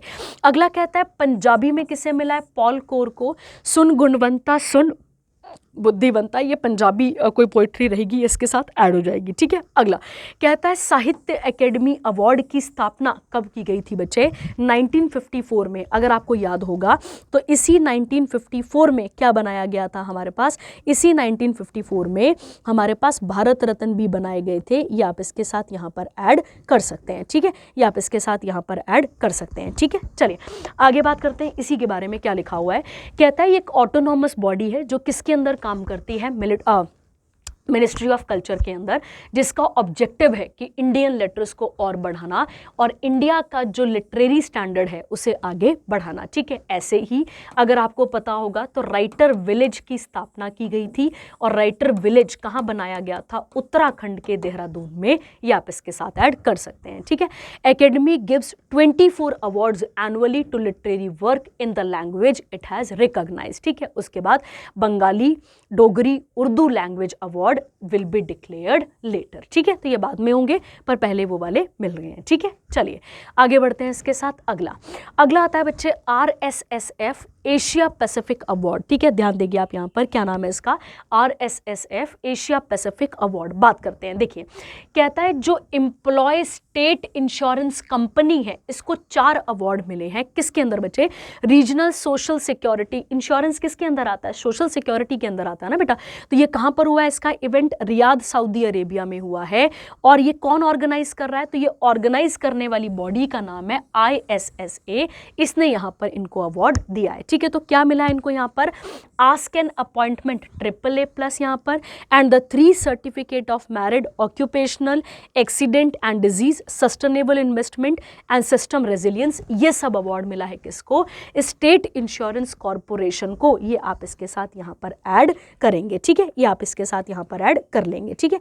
इसी के साथ आगे क्या कहता है बच्चे, इसी के साथ आगे कहता है employees state insurance corporation is one of the 2 main statutory social security bodies, किसके अंदर काम करती है, ये मिनिस्ट्री ऑफ लेबर और एम्प्लॉयमेंट के अंदर काम करती है, ये आपने यहाँ पर याद रखना है, ठीक है। तो एक बॉडी ये हो गई, और एक आती है वो PF वाली जिसका नाम है EPFO, ये आप इसे यहाँ पर याद रखेंगे। ये एक्ट कब आया था, 1948 में, याद रखना है आपने यहाँ पर, और इसका मेन एम क्या है बच्चे, जो स्टेट इंश्योरेंसेज हैं उन्हें मेंटेन करके रखना, ठीक है। इस स्कीम को एक्चुअली में लॉन्च किया गया था कब, 24 फरवरी 1952 को, जब प्रधानमंत्री कौन थे अपने पास यहाँ पे, पंडित जवाहरलाल नेहरू, और इस दिन को 24 फरवरी को हम क्या मनाते हैं, एम्प्लॉयज स्टेट इंश्योरेंस कॉरपोरेशन, इसे हम मनाते हैं, ठीक है। ISSA के हेडक्वार्टर कहाँ पर है, तो जिनेवा स्विट्जरलैंड में है, ये आप याद रखेंगे, ठीक है। और ISSA किसकी बॉडी है, तो इंटरनेशनल लेबर ऑर्गेनाइजेशन की बॉडी है, ये आप इसके साथ ऐड कर लेंगे, ठीक है। चलिए अगला आता है 34th व्यास सम्मान, ठीक है। आप पढ़ लेते हैं इसके बारे में भी, देखिए क्या लिखा है। कहता है हिंदी राइटर, क्या नाम है इनका, सूर्यबाला, इन्हें 34th व्यास सम्मान दिया जाएगा, और किसके लिए, इनकी नोवेल के लिए, कौन देश को वासी, वेणु की डायरी, ठीक है, वेणु की डायरी, जो कि 2018 में पब्लिश हुई थी। इसके अंदर ये बताया गया है कि किस प्रकार जो इंडियन यूथ है वो अमेरिका को as a land of opportunity देखते हैं, जब वो वहाँ पहुँचते हैं तो उन्हें क्या क्या चीज़ें फेस करनी पड़ती हैं, क्या कल्चरल कन्फ्लिक्ट होते हैं, क्या सोशल कन्फ्लिक्ट होते हैं, ये सब इसके अंदर बताया गया है, ठीक है। अगर बात करें तो ये 34th मिला है, और ये जो 33rd था वो किसे मिला था, तो पुष्पा भारती को मिला था, यादें यादें और यादें इस बुक के लिए। ठीक है, तो ये आप इसके साथ यहाँ पर ऐड कर लेंगे। ठीक है, इसी के साथ आगे है, इसी के साथ आप आगे जोड़ते हैं। आगे क्या आता है, व्यास सम्मान भी एक लिटरेरी अवार्ड है, याद रखना है, पर ये किस में मिलता है बच्चे, हिंदी लिटरेचर पे, याद रखना है। और किसने बनाया था ऐसे, तो के बिरला फाउंडेशन ने बनाया था। और ये किनको मिलता है, तो उन लोगों को मिलता है जिनका 10 साल से मतलब लास्ट 10 साल में जो उनकी चीज़ें पब्लिश हुई होंगी उनको मिलता है। जो पहला व्यास सम्मान था वो 1991 में दिया गया था रामविलास शर्मा को, और उनकी बुक, उनके बुक का नाम या उनकी नोवेल का नाम क्या था, भारत के प्राचीन भाषा और हिंदी। ठीक है, कितना कैश प्राइज मिलता है, 4 लाख, याद रखेंगे, सर्टिफिकेट, प्लेक, ये सब मिलता है। और कौन इसे देता है यहाँ पे, के Birla foundation also present Saraswati सम्मान और बिहारी पुरस्कार, उसके अलावा व्यास सम्मान भी यही देते हैं। ठीक है, चलिए अगला आता है क्रिस्टोफर नोलान एंड एमा थॉमस। ठीक है, आपको ये शायद पता होंगे इनके बारे में, इन्होंने एक मूवी बनाई थी ओपनहाइमर। ठीक है, तो अब उनको मतलब इनको अवार्ड मिला है। ठीक है, देखो क्या कहता है, कहता है Oscar award winning film maker, क्या नाम है इनका, क्रिस्टोफर नोलान, और इनकी पत्नी का नाम है एमा थॉमस। इन्हें क्या दिया गया है, रॉयल ऑनर, नाइटहुड एंड डेमहुड। ठीक है, किसने दिया है, तो आप याद रखेंगे चार्ल्स III ने, जो कि राजा है उस समय पे। और कहाँ पे दिया है, तो बकिंघम पैलेस कहाँ पर आता है, लंदन में। ठीक है, नाइटहुड किसे दिया जाता है, आदमियों को, डेमहुड किसे दिया जाता है, वुमेन्स को, याद रखेंगे। दीज ऑनर्स, अब इन ऑनर्स से क्या होगा कि ये अपने नाम के आगे सर और डेम लगा सकते हैं, याद रखेंगे आप यहाँ पर। कहता है क्रिस्टोफर नोलान जो है वो किसके डायरेक्टर है, ओपनहाइमर। ये वही ओपनहाइमर है जिन्हें father of nuclear atom bomb भी कहा जाता है, और इन्होंने ही हिरोशिमा और नागासाकी में क्या फोड़े थे बेटा, बम फोड़े थे, अगर तुम्हें याद होगा। और फिर उसके बाद जो तबाही मचाई थी वो इन्होंने मचाई थी, मतलब इन्हीं से मची थी वो तबाही। ठीक है, अगला कहता है एमा थॉमस को उनकी फिल्म्स के लिए, जैसे Memento, Batman Begins, the Prestige, इन सब के लिए यहाँ पर दिया गया है। Their work has received critical acclaim with Oppenheimer winning 7 academy award मिले हैं, बेस्ट पिक्चर वगैरह वगैरह वगैरह।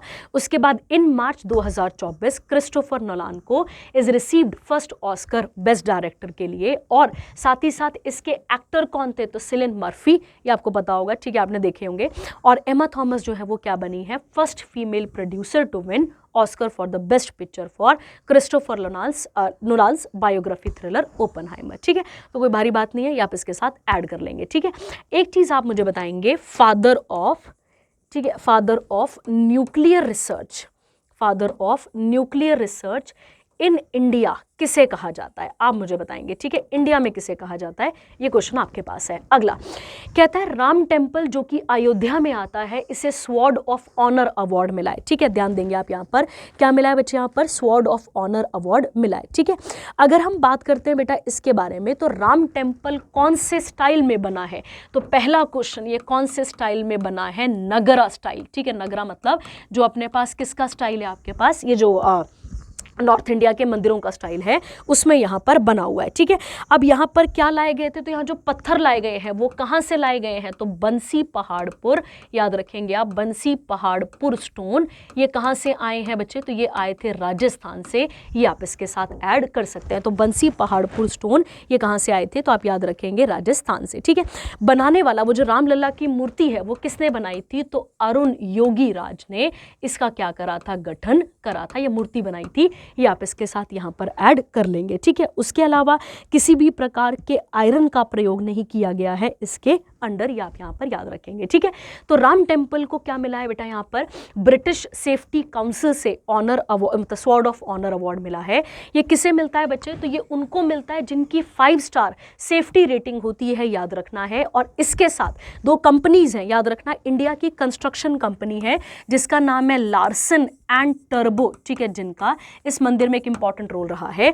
इन्होंने क्या करा है, यहाँ पर इनको भी मिला है, कौन सा वाला यहाँ पे लिखा होगा आपके पास, हाँ, इन्हें गोल्डन ट्रॉफी मिली है, ये आप इसके साथ ऐड कर सकते हैं। तो ये हमने नहीं दिया है, ये किसने दिया है, ब्रिटिश सेफ्टी काउंसिल से इनको ये मिला है। ठीक है, चलिए आगे बढ़ते हैं इसके साथ, अगला देखते हैं।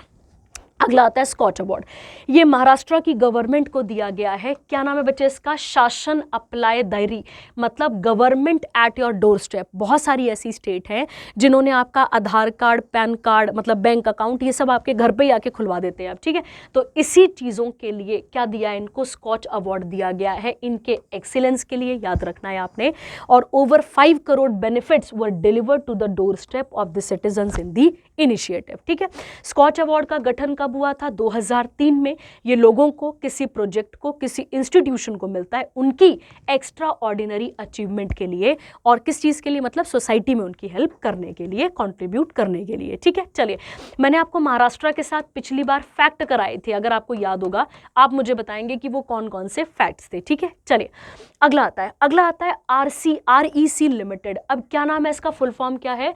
Rural electrification corporation limited. कैसी कंपनी है बचाइए? महारत्न। आपको बता चुकी हूँ महारत्न कंपनीज के बारे में पहले भी, जो कि सेंट्रल पब्लिक अंडरटेकिंग के अंदर आती है, मिनिस्ट्री ऑफ पावर के अंदर आती है, and leading and non banking financial company. इनको अवार्ड मिला है किसका? Golden peacock award 2024 for excellence in corporate governance. तो कोई भारी बातें नहीं है इसके अंदर, सीधी सीधी यहाँ पर क्या बोला गया है, इनको किस चीज़ के लिए मिला है? ये मिला है किस चीज़ के लिए? इनकी ट्रांसपेरेंसी, अकाउंटेबिलिटी और अपने बिजनेस को प्रॉपर तरीके से करने के लिए मिला है, ठीक है। मिनिस्ट्री ऑफ पावर किसके पास है? तो मनोहर लाल खट्टर, ये वही हैं जो पहले सीएम थे, किसके बच्चे? हरियाणा के, फिर जिन्होंने रिजाइन दे दिया था, याद करिए, आपने पढ़ा इनके बारे में। कहता है इस अवार्ड को किसने प्रेजेंट करा है बच्चे? तो आप याद रखेंगे यहाँ पे इंस्टीट्यूट ऑफ डायरेक्टर, और ये सेरेमनी कहाँ पर हुई है? लंदन यूके में। तो और कोई भारी बात नहीं है। और नाम है रूरल इलेक्ट्रिफिकेशन, मतलब गाँव वाले क्षेत्रों पे इलेक्ट्रिफिकेशन बढ़ाने के लिए एक बॉडी हमारे पास है, ठीक है। उसके बाद यहाँ पर ये देख लेंगे आप REC को कौन सी कैटेगरी के अंदर मिला है? पावर कैटेगरी के अंदर। उसके बाद है इनकी स्थापना कब हुई थी इस अवार्ड की? 1991 में, ठीक है। चलिए आगे बढ़ते हैं, अगला देखते हैं। अगला आता है तानसेन, ठीक है। तानसेन का रियल नेम क्या आता है बच्चे? सबसे पहला और इंपॉर्टेंट क्वेश्चन, तानसेन का रियल नेम क्या आएगा आपके पास यहाँ पे? तो इनका रियल नेम है रामतनु पांडे। क्या नाम है बच्चे इनका? तो आप याद रखेंगे रामतनु पांडे। ये शेरशाह सूरी के यहाँ भी काम कर चुके हैं, ये अकबर के भी नवरत्न रहे हैं, याद रखना, ठीक है। शेरशाह सूरी के यहाँ भी काम कर चुके हैं, और साथ ही साथ किस में रह चुके हैं? ये अकबर के भी क्या रहे हैं आपके पास? नवरत्न रहे हैं। तो इनके नाम से दिया जाता है आपके पास एक अवार्ड दिया जाता है। क्या नाम है इसका? 100th एडिशन ऑफ तानसेन संगीत समारोह, जो कि इंडिया का most celebrated classical music festival है, जो कि हर साल ग्वालियर मध्य प्रदेश में किया जाता है, ठीक है। अब यहाँ पे इवेंट को ऑनर किसको किया गया? तबला प्लेयर पद्मश्री पंडित स्वपन चौधरी, इनको यहाँ पर इस सम्मान से अवार्ड किया गया है। और इंदौर के सनानंद न्यास इंस्टीट्यूशन विद द राजा मान सिंह तोमर सम्मान, ये दोनों अवार्ड इनको यहाँ पर अलग अलग बॉडीज को दिए गए हैं, ठीक है। आपको पता होगा कि यूनेस्को ने इसे सिटी ऑफ म्यूजिक भी बना रखा है। उसके अलावा राष्ट्रीय तानसेन सम्मान की स्थापना हुई थी 1980 में, मध्य प्रदेश गवर्नमेंट ने इसकी स्थापना करी थी, और ये हाईएस्ट नेशनल म्यूजिक अवार्ड है जो इंडियन क्लासिकल म्यूजिक फील्ड के उसमें दिया जाता है, ठीक है। ये आपको यहाँ पर क्लियर रखना है, ठीक है। उसके अलावा बेटा अगर हम बात करते हैं तानसेन की, तो तानसेन मैंने भी आपको बता दिया, शेरशाह सूरी के जो बेटे थे उनके वहाँ पे भी इन्होंने काम करा है, अकबर के नवरत्न रहे हैं, अकबर ने इनको टाइटल भी दिया था मियाँ का, ये आप इसके साथ यहाँ पर ऐड कर सकते हैं, ये आप इसके साथ जोड़ सकते हैं, ठीक है। चलिए आगे आता है, कैश प्राइस कितना मिलता है? 5 लाख, और राजा मानसिंह तोमर जो है वो आउटस्टैंडिंग कॉन्ट्रीब्यूशन के लिए मिलता है, इंडियन क्लासिकल म्यूजिक, ड्रामा और कल्चरल इवेंट्स के लिए मिलता है, ठीक है। चलिए आगे बढ़ते हैं इसके साथ। अगला, बहरीन का मेडल ऑफ एफिशिएंसी अवार्ड किसे मिला है बच्चे यहाँ पर? तो आप याद रखेंगे डॉक्टर रवि पिल्लई को मिला है। एक ये इंडियन बिजनेसमैन, फाउंडर और चेयरमैन है किसके? RP ग्रुप ऑफ कंपनी के। ये आप यहाँ पर इनके बारे में याद रखेंगे, ठीक है। क्यों? क्योंकि इन्होंने रिफाइनरी ऑपरेशंस में एक बहुत इंपॉर्टेंट रोल प्ले करा है, ठीक है। रिफाइनरी मतलब कि जितना भी किससे रिलेटेड एसोसिएटेड चीज़ें होती हैं, ऑयल से रिलेटेड, वहाँ पर इन्होंने एक बहुत इंपॉर्टेंट रोल प्ले करा है। ठीक है, तो ये आप इसके साथ पढ़ लेंगे और कोई भारी बातें इसमें करने की ज़रूरत नहीं है। ठीक है, बहरीन की कैपिटल क्या आ जाती है बच्चे? मनामा। तो आप याद रखेंगे बहरीन की कैपिटल क्या है? मनामा। ये आप इसके साथ ऐड करेंगे। और करेंसी क्या आ जाती है यहाँ पे? दिनार। ये आप इसके साथ जोड़ लेंगे। ठीक है, चलिए आगे बढ़ते हैं। अगला आता है रॉयल ऑनर ऑफ भूटान। ठीक है, तो इंडिया के इंडियन एजुकेशनिस्ट हैं, क्या नाम है बच्चे इनका? अरुण कपूर। इनका एक बहुत इंपॉर्टेंट रोल है इंडिया में भी स्कूल सेटअप करने का, भूटान में, ओमान में बहुत इंपॉर्टेंट रोल है। और इन्हें बुरा मार्फ, एक रेड स्कार्फ, एक पतंग, पतंग का मतलब होता है एक स्वॉर्ड होती है सेरेमोनियल, ये सब किसने दिए हैं उन्हें? तो भूटान के राजा ने उन्हें ये चीज़ प्रोवाइड करी है। ठीक है, याद रखेंगे आप यहाँ पर। और उसके अलावा इन्हें एक टाइटल भी मिला है, टाइटल का नाम है यहाँ पर दाशो। तो ये आप इसके साथ ऐड कर लेंगे। ठीक है, भूटान की जब भी हम बात करते हैं बच्चे, तो भूटान के साथ इंडिया एक मिनिमम छोटा बॉर्डर कह सकते हैं, 699 किलोमीटर का बॉर्डर क्या करती है? शेयर करती है। याद रखना है आपने। उसके अलावा भूटान जो है की कैपिटल क्या आती है? थिम्पू। ये आप इसके साथ यहाँ पर ऐड कर लेंगे। तो भूटान की कैपिटल क्या आ जाती है? थिम्पू। ये आप इसके साथ ऐड कर लेंगे। ठीक है, चलिए आगे बढ़ते हैं। अगला कौन सा एक सेक्शन आता है आपके पास? Defence and exercise and military. ठीक है, देखिए कहता है सर्वे वेसल की को बनाया गया है INS, जिसका नाम है निर्देशक। और ये किसने बनाया बच्चे? इंडियन आर्मी ने। ठीक है, इसे कहाँ से लॉन्च किया जा रहा है? तो आप याद रखेंगे विशाखापट्टनम, आंध्र प्रदेश से। याद रखना है आपने। इसका मेन एम क्या रहेगा? मतलब इसके अंदर जो ये सर्वे वेसल जो शिप है अपने पास, इनके अंदर 4 शिप्स आती हैं। एक है संध्याक, एक है निर्देशक, एक है इशक और एक आती है संदोषक। ठीक है, इनका एम क्या है बच्चे? कि जितना भी ये पानी वाला एरिया है, इसके अंदर सिक्योरिटी और ग्रोथ लेकर आना, और ये इसकी मेन ड्यूटी आपको देखने को मिलती है। ठीक है, नेवी डे के बारे में हम पहले भी बात कर चुके हैं। आप मुझे बताएंगे कि नेवी डे कब यहाँ पर मनाया जाता है। ठीक है, चलिए, और इसी से बेटा इंडियन नेवी की पकड़ बनेगी कहाँ पर? इंडियन ओशन पे। ये भी आपने क्लियर रखना है। ठीक है, चलिए अगला आता है US tested hypersonic weapon dark eagle. तो कोई भारी बात नहीं है यहाँ पर। ठीक है, सीधी सीधी अगर हम बात करें तो ये एंटी मिसाइल सिस्टम है। ये क्या है आपके पास यहाँ पे? Anti missile system. ठीक है, इसे क्या करा? इसकी टेस्टिंग करी है किसने? यहाँ पर US ने। तो ये आप इसके साथ यहाँ पर जोड़ लेंगे। ठीक है, देखिए कहता है US navy successfully test long range hypersonic weapon, जिसका नाम है डार्क ईगल। इसे कहां से किया गया? तो उन्हीं के किसी स्टेशन से इसको लॉन्च किया गया है। ठीक है, इससे पहले चाइना भी कर चुका है, उससे पहले रशिया भी। तो और कोई भारी बात इसके अंदर नहीं है। ठीक है, आप इसे पढ़ लेंगे, सीधा सीधा करंट अफेयर है। अगला आता है 2 वॉरशिप आई है हमारे पास, उसमें से एक का नाम है नीलगिरी, एक का नाम है सूरत। तो याद रखना है आपने यहाँ पे नीलगिरी और एक का नाम क्या है? सूरत। अब ये डेटा इतना नहीं याद रहता बच्चे, बस इतना याद रह जाए, बड़ी बात है। और कहाँ किया गया है इसको लॉन्च? यहाँ पर तो मुंबई महाराष्ट्र में से लॉन्च किया गया है। और Nilgiri is the first stealth frigate of the project. ये आप इसके साथ देख लेंगे। इनका मेन एम क्या रहेगा? ये क्या है? ये गाइडेड मिसाइल डिस्ट्रॉयर है। ये आप इसके साथ ऐड कर लेंगे। ठीक है, चलिए, और नीलगिरी की जब भी हम बात करते हैं तो नीलगिरी माउंटेन रेंज भी है, अगर आपको पता हो तो। सूरत तो सिटी आ गई ना बेटा गुजरात में। ठीक है, पर उसके अलावा नीलगिरी क्या है? माउंटेन रेंज है, जो कि केरला, ठीक है, उसके अलावा कर्नाटका और उसके अलावा तमिलनाडु को कवर करती है। ठीक है, चलिए आगे बढ़ते हैं। अगला सेक्शन कौन सा आता है आपके पास? यहाँ पे स्पोर्ट्स, और स्पोर्ट्स के बारे में बात कर लेते हैं। ठीक है, क्रिकेट से रिटायरमेंट ले ली है किसने बच्चा? रविचंद्रन अश्विन ने। तो कोई भारी बात नहीं है, ये आप इनके साथ कवर कर लेंगे और कुछ नहीं करने वाला है, आप इसे कवर कर लेंगे इसके साथ का, और क्या क्या चीज़ें की गई हैं ये आप इसके साथ यहाँ पर जोड़ लेंगे। ठीक है, और कौन कौन से कप्स है क्रिकेट से रिलेटेड? तो एशिया, ICC, ईरानी, रणजी, आपको पता भी है बहुत सारी, ये आप इसके साथ ऐड कर लेंगे। ठीक है, चलिए अगला आता है hockey women junior world cup 2025 कहाँ पर होगा? चाइल्ड। तो ये इंपॉर्टेंट हो गया आपके लिए। जो इंटरनेशनल हॉकी फेडरेशन है, जिसके हेडक्वार्टर लाओसाने स्विट्जरलैंड में आते हैं, इनका 11वां एडिशन हुआ है, याद रखेंगे आप। और इन्होंने बोला है कि अब सेंटियागो चिली में इसके क्या किए जाएंगे? इवेंट किया जाएगा, मतलब ये इवेंट होगा। और इंटरनेशनल हॉकी फेडरेशन कब बना था? तो आपको याद रखना है 7 जनवरी 1924 को इसका गठन किया गया था। ठीक है, हॉकी रिलेटेड क्या क्या कप्स आ सकते हैं बेटा आपके पास यहाँ पर? तो आप याद रखेंगे, इसमें एक नाम आ जाएगा वेटन, ये आपको बार बार कराया हुआ है मैंने। ठीक है, वेटन कप। उसके बाद ध्यानचंद, ये आप इसके साथ ऐड कर सकते हैं। एक कौन सा कप आ जाएगा आपके पास, ध्यानचंद आ जाएगा, ध्यानचंद के साथ आगाह खान, आगाह खान बताया हुआ है आपको ये वाला भी। उसके अलावा टॉमी कप आप ऐड कर सकते हैं, एक्सेट्रा, और भी बहुत सारे कप आप इसके साथ ऐड कर सकते हैं। ठीक है, अगला आता है बेस्ट फीफा फुटबॉल अवार्ड। ठीक है, ये इंपॉर्टेंट है। कहाँ पर हुआ है बच्चे? ये दोहा कतर में हुआ है। ब्राजील के विनीशियस जूनियर को मिला है बेस्ट प्लेयर का, बेस्ट मेंस प्लेयर का। एंटानिया बोनमती, इन्हें क्या मिला है? बेस्ट वुमेन प्लेयर का। याद रखेंगे स्पेन से हैं। इसने क्या इंट्रोड्यूस करा था? इस साल में a new award has been introduced for women's football, और इस अवार्ड का नाम किसके नाम पर रखा गया है? मार्ता वियारा दा सिल्वा।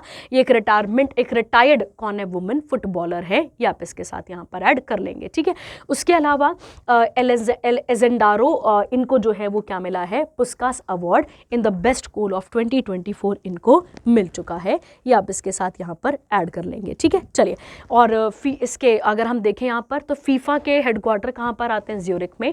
ये आप इसके साथ ऐड कर लेंगे। और फीफा कब बना था? तो 21 मई 1904 को ये बॉडी हमारे पास बनकर तैयार हुई थी। ठीक है, चलिए आगे बढ़ते हैं। अगला अंडर 19 वुमेन एशिया कप कहाँ पर होगा? हो चुका है बेटा, और ये कहाँ पर हुआ है? कुआलालंपुर मलेशिया में, जिसमें इंडिया ने किसे हरा दिया है? बांग्लादेश की वुमेन टीम को यहाँ पर हरा दिया है। ठीक है, अच्छा, एसीसी के नए चेयरपर्सन कौन बने हैं? आपको पिछले ही करंट अफेयर में बताया था, आप मुझे बताएंगे। इंडिया टीम को कौन हेड कर रही थी? निकी प्रसाद। उसके अलावा बांग्लादेश को कौन कर रही थी? सुमैया अख्तर। तो ये काम का नहीं है। इंडियन टीम ने इस टूर्नामेंट को जीता है। बांग्लादेश सेकंड पोजीशन पे है और नेपाल थर्ड पे आता है, याद रखेंगे। ठीक है, चलिए, उसके बाद है India's Gongadi Trisha won the player of the match, player of the series. ये आप इसके साथ ऐड कर सकते हैं। ठीक है, चलिए, अगला आता है आपके पास यहाँ पे FIDE world under 18 youth rapid and builds. तो ये चेस के साथ एसोसिएटेड है, दोनों की दोनों टर्म्स। इंडिया के ग्रैंड मास्टर प्रणव वेंकटेश इन्होंने क्या जीता है? गोल्ड मेडल जीता है इंटरनेशनल चेस फेडरेशन के अंदर, जो कि कहाँ पर हुआ है? स्लोवेनिया में हुआ है। ये आप इसके साथ ऐड कर लेंगे। ठीक है, बाकी डेटा आप इसके साथ कवर कर लेंगे, ये देख लेंगे आप। ठीक है, ये आप इसके साथ कवर कर लेंगे, इतना मतलब काम का तो है पर आप कर लेंगे। उसके बाद है women's hockey junior Asia cup. India जीत गया है women's hockey junior Asia cup. इसका 8th एडिशन हुआ है। किसे हराया इन्होंने? चाइना को। याद रखना है ये इवेंट कहाँ पर हुआ है? मस्कट, ओमान पे। याद रखना है, इसी को जूनियर कप को क्या कहा जाता है? अंडर 21 फील्ड हॉकी चैंपियनशिप भी कहा जाता है। ठीक है, और इंडिया टीम को कौन लीड कर रही थी यहाँ पर? ज्योति सिंह। ये आप इसके साथ ऐड कर लेंगे। ठीक है, अगला, हाँ, जो अभी बता दिया आपको कि कहाँ पर होगा? चाइल्ड पे। ये भी आपने पीछे ही पढ़ लिया है। ठीक है, अगला आता है आपके पास पहला जो है वर्ल्ड का एथलेटिक कॉन्टिनेंटल टूर इवेंट हुआ है। ठीक है, जब भी आप बेटा कॉन्टिनेंटल टूर इवेंट की बात करते हैं, जब भी आप किसकी बात करते हैं? कॉन्टिनेंटल टूर इवेंट की बात करते हैं, ये हर साल होता है और इसके अंदर ट्रैक एंड फील्ड क्या होते हैं? कॉम्पिटिशन्स होते हैं। ठीक है, देखिए क्या लिखा है, कहता है यहाँ पर, कहता है athletics federation of India confirmed that India is set to host first ever। कब हम यहाँ पर होस्ट करेंगे इसे? 10 अगस्त 2025 में। और कौन सी सिटी से करेंगे? भुवनेश्वर, उड़ीसा से। याद रखना है, ये पहली बार होगा जब इस प्रकार का कोई इवेंट यहाँ पर किया जाएगा। ठीक है, इससे पहले हम एक और इवेंट कर चुके हैं 2004 में, जिसका क्या नाम था? वर्ल्ड हाफ मैराथन चैंपियनशिप, नई दिल्ली में। कहता है वर्ल्ड एथलेटिक चैंपियनशिप 2025 कहाँ पर होगा बच्चे? टोक्यो, जापान पे। याद रखना है, the world athletic continental tour की स्थापना एस्टैब्लिश्ड इन 2020, और इसमें अलग अलग लेवल के इवेंट्स होते हैं, ब्रॉन्ज, सिल्वर और गोल्ड। ठीक है, इसका पुराना नाम क्या था? IAAF, और ये इसे ऑर्गेनाइज करता है। ठीक है, तो इसे ऑर्गेनाइज करने वाली बॉडी का नाम भी आपको पता होना चाहिए। ठीक है, अगला कहता है 13th edition of admiral cup sailing regatta. ये कहाँ पर हुआ है? तो आप याद रखेंगे एझमाला, केरला में हुआ है। और इसको कौन जीत गया बच्चे? यहाँ पे रशिया। याद रखना है, टीम इटली सेकंड पे है और इंडिया में ही हुआ, और हमारा रैंक क्या है यहाँ पे? 3rd है। ठीक है, ये आप इसके साथ ऐड कर लेंगे। और किस किस को क्या क्या चीज़ें मिली हैं ये आप इसके साथ पढ़ लेंगे और ऐड कर लेंगे। ठीक है, चलिए अगला आता है इंडिया जो है वर्ल्ड बॉक्सिंग कांग्रेस जो है उसे होस्ट करने जा रहा है कब, 2025 में। ठीक है, तो हमने पूरा प्लान बना रखा है कि हम इसे क्या करेंगे, यहाँ पर होस्ट करेंगे। और याद रखना है बेटा ये कहाँ पर होगा, तो ये कहाँ पर होगा, नई दिल्ली में, आपने याद रखना है। ठीक है, कहता है 2025 का जो ये सीरीज है कहाँ से शुरू होगी, मार्च में यहाँ पे शुरू होगी ब्राजील से, फिर उसके बाद इवेंट होंगे जर्मनी, कजाकिस्तान, और फिर फिनाले कहाँ पर होगा, नई दिल्ली में होगा, याद रखना है आपने। ठीक है, उसके अलावा जो सेकेंड वर्ल्ड कांग्रेस है इसकी, वो कहाँ पर होगी, 3 नवंबर 2024 में हो चुकी है, और world boxing based in Switzerland and established in April 2023। और अब इसके कितने हैं, तो 60 मेंबर नेशंस हैं, ये आप इसके साथ ऐड कर सकते हैं। ठीक है, चलिए अगला सेक्शन आता है आपके पास, सेकेंड लास्ट, कौन सा आता है, बैंकिंग एंड इकोनॉमी। ठीक है, देखिए कहता है यहाँ पे कि वर्ल्ड बैंक जो है वो किसको लोन दे रहा है, उत्तर प्रदेश को, ताकि वो क्या कर सके, एग्रीकल्चर ग्रोथ कर सके, रूरल एंटरप्राइज इकोसिस्टम को क्या कर सके, अपने पास बढ़ा सके, और इसकी वजह से क्रॉप की प्रोडक्टिविटी बढ़ेगी, फार्मर की इनकम बढ़ेगी, कहाँ पर, यूपी के अंदर। ठीक है, the international bank for reconstruction and development कितना मिलियन लोन दिया है, ये आप इसके साथ देख लेंगे। और उसके अलावा वर्ल्ड बैंक के प्रेसिडेंट कौन है, अजय बांगा, हेडक्वार्टर कहाँ है, वॉशिंगटन DC, स्थापना कब हुई थी इसकी, 1944 में। ठीक है, चलिए अगला देखते हैं इसके साथ। अगला क्या है, इंडिया और ADB ने एक एग्रीमेंट साइन करा है, किस चीज़ के लिए बच्चे, देखिए तो एक स्माइल प्रोग्राम है उसके लिए, जिसका फुल फॉर्म होगा second sub programme of strengthening multi modal and integrated logistic. Logistic का मतलब है जितना भी ट्रांसपोर्टेशन से रिलेटेड जो भी प्रोग्राम्स है, या ट्रांसपोर्टेशन से रिलेटेड जितने भी ये इवेंट्स हैं, इसके साथ इसे लाया जाएगा। ठीक है, तो इसमें कोई और भारी बात नहीं है। ADB के बारे में हम पहले भी बात कर चुके हैं, इसकी स्थापना कब हुई थी, तो 19 दिसंबर 1966 को हुई थी, और मनीला फिलीपींस इसके हेडक्वार्टर आपको देखने को मिलते हैं। ठीक है, तो ये आप इसके साथ ऐड कर सकते हैं। ठीक है, चलिए अगला आता है बच्चे। अब अगला ये है क्या, इसके बारे में बात कर लेते हैं। ठीक है, देखिए बेटा सेबी ने जो है वो क्या करा है, देखो समझते हैं इस बात को बहुत इजी तरीके से।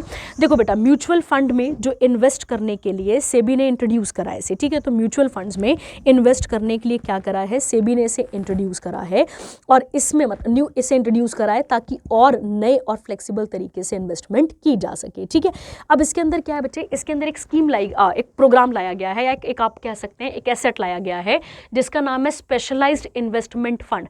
इसके अंदर आप क्या कर सकते हैं, पहले क्या होता था, अगर आपको किसी भी चीज़ पे इन्वेस्ट करना है तो 50 लाख उसके लिए चाहिए होता था आपके पास यहाँ पे, बट अब इसके अंदर आप क्या कर सकते हैं, 10 लाख तक की भी अगर आपके पास मनी है तो आप क्या कर सकते हैं, इन्वेस्टमेंट कर सकते हैं। और इसमें और कुछ नहीं जानने वाला है, ये करंट अफेयर इतना काम का है भी नहीं हमारे लिए। ठीक है, तो आप इसके साथ का सारा पढ़ लेंगे और कुछ नहीं पढ़ के जाना है इतना ज़्यादा। ठीक है, अगला आता है बेटा यहाँ पर कि इंडिया जो है वो रेसिपिएंट क्या बना है, किसका, रेमिटेंसेस का। आपको पता है बच्चे रेमिटेंसेस किसे कहते हैं, जो बाहर से पैसा आता है इंडिया में उसे क्या कहते हैं, आप यहाँ पे रेमिटेंस कहते हैं। ठीक है, तो याद रखना है आपने, इंडिया के बाद है मेक्सिको, फिर चाइना, फिलीपींस और पाकिस्तान, ये इसके साथ ऐड कर सकते हैं। ठीक है, चलिए अगला आता है सेबी की 208 मीटिंग हुई है, याद रखना है मुंबई में हुई है। सेबी एक स्टैट्यूटरी बॉडी है, आप सबको पता है मार्केट रेगुलेटर है, जिसकी स्थापना 12 अप्रैल 1988 को हुई थी, और 1992 में से स्टैट्यूटरी बॉडी बनाया गया था। इसकी चेयरपर्सन है माधवी पुरीबुच, और हेडक्वार्टर है मुंबई, महाराष्ट्र। ठीक है, अगला आता है बच्चे यहाँ पे RBI ने एक रिपोर्ट पेश करी है, इसे आप खुद ही पढ़ेंगे, मैं बस आपको समझाती हूँ। RBI ने एक रिपोर्ट पेश करी और ये कहा है बेटा कि अगर जिस प्रकार से हम सब्सिडीज दे रहे हैं, किसको, किसानों को, या उनको सब्सिडीज दे रहे हैं, किसानों को ही नहीं किसी भी चीज़ों के लिए हम क्या कर रहे हैं यहाँ पे, जैसे हम सब्सिडीज प्रोवाइड कर रहे हैं, उसके अलावा फ्री इलेक्ट्रिसिटी दे रहे हैं या फ्री ट्रांसपोर्ट दे रहे हैं, इससे आने वाले टाइम पर हमारे रिसोर्सेज, हमारे इंफ्रास्ट्रक्चर, हमारी डेवलपमेंट, हमारी ग्रोथ पर भी असर मिलेगा। ये आप इसके साथ यहाँ पर पढ़ेंगे और आप मुझे बताएंगे, मतलब आप इसके साथ इसे पढ़ लेंगे और आप इसे समझ लेंगे। ठीक है, चलिए आगे बढ़ते हैं इसके साथ। अगला आता है बच्चे 55th GST काउंसिल हो गई है। पॉपकॉर्न को लेकर बड़ा विवाद था, अगर आपको याद होगा। ठीक है, जब भी हम GST की बात करते हैं बेटा, GST की चेयरपर्सन कौन होती हैं, तो आप याद रखेंगे निर्मला सीतारमन, मतलब जो भी फाइनेंस मिनिस्टर होते हैं वो इसके क्या होते हैं बच्चे, आपके पास यहाँ पे मिनिस्टर चेयरपर्सन होते हैं, ये आप इसके साथ याद रखेंगे, ठीक है। जीएसटी को इंट्रोड्यूस किया गया था 101st अमेंडमेंट से 2016 में, और लागू कब हुआ था ये, तो 1 जुलाई 2017 में इसे लागू किया गया था, ठीक है।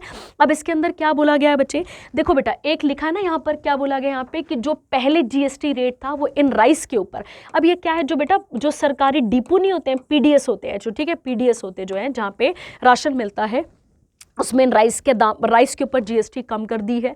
उसके अलावा जीन थेरेपी क्या होती है बेटा, साइंस एंड टेक्नोलॉजी के फील्ड में आती है ये, और इससे क्या किया जाता है, इससे बहुत सारी बीमारियों से बचने के लिए बहुत सारी चीज़ों को फाउंड इसमें किया जाता था, तो इसको भी क्या कर दिया है, इसके ऊपर कोई जीएसटी नहीं लगाया गया है। उसके अलावा जो कंपनसेशन सेस होता है, मतलब कि ऐसे बहुत सारे स्टेट है बेटा जो कि जीएसटी से बहुत प्रभावित हो जाते हैं, मतलब जीएसटी की वजह से घाटे में चले जाते हैं, तो उसके साथ एक सेस बनाया जाता है ताकि उसमें पैसा इकट्ठा हो और उन स्टेट्स को अपलिफ्ट किया जा सके, तो उसको भी क्या किया गया। अभी उसमें भी किसी भी प्रकार का कोई ज़्यादा चेंज हमें देखने को नहीं मिलता है। जीएसटी काउंसिल ने यह भी कहा है कि जो ये होती है ना मोटर व्हीकल्स होते हैं, इनमें जो इलेक्ट्रिक मोटर व्हीकल्स हैं उनमें जीएसटी कम लगाया जाएगा, ये आप इसके साथ देख लेंगे। और जीएसटी एक कॉन्स्टिट्यूशनल बॉडी है, ये मैंने अभी आपको यहाँ पर बता दिया, और आर्टिकल है 279A, ठीक है, याद रखना है। चलिए आगे बढ़ते हैं। इसके बाद हाँ, अब यहाँ पे इसके साथ क्या है, इसके बारे में बात कर लेते हैं, ठीक है। देखिए एक्चुअली में क्या है, सेबी ने जो है, जो वो ESG डिस्क्लोजर डेडलाइन है उसे बढ़ा दिया है, और इससे उनको टाइम मिलेगा कि वो अपनी रिस्पॉन्सिबिलिटी को समझ सकें, सस्टेनेबिलिटी को समझ सकें और रिपोर्टिंग को यहाँ पर ला सकें, ठीक है। तो ये आप इसके साथ कवर करेंगे, और इसमें कोई ज़्यादा करने के लिए आपके पास है नहीं, ठीक है, ये आप इसके साथ कर लेंगे, ठीक है। चलिए आगे आता है आपके पास यहाँ पर बेटा, बैंक ने पेनल्टी लगा दी है, ये कोई ज़्यादा काम का नहीं, आप पढ़ लेंगे।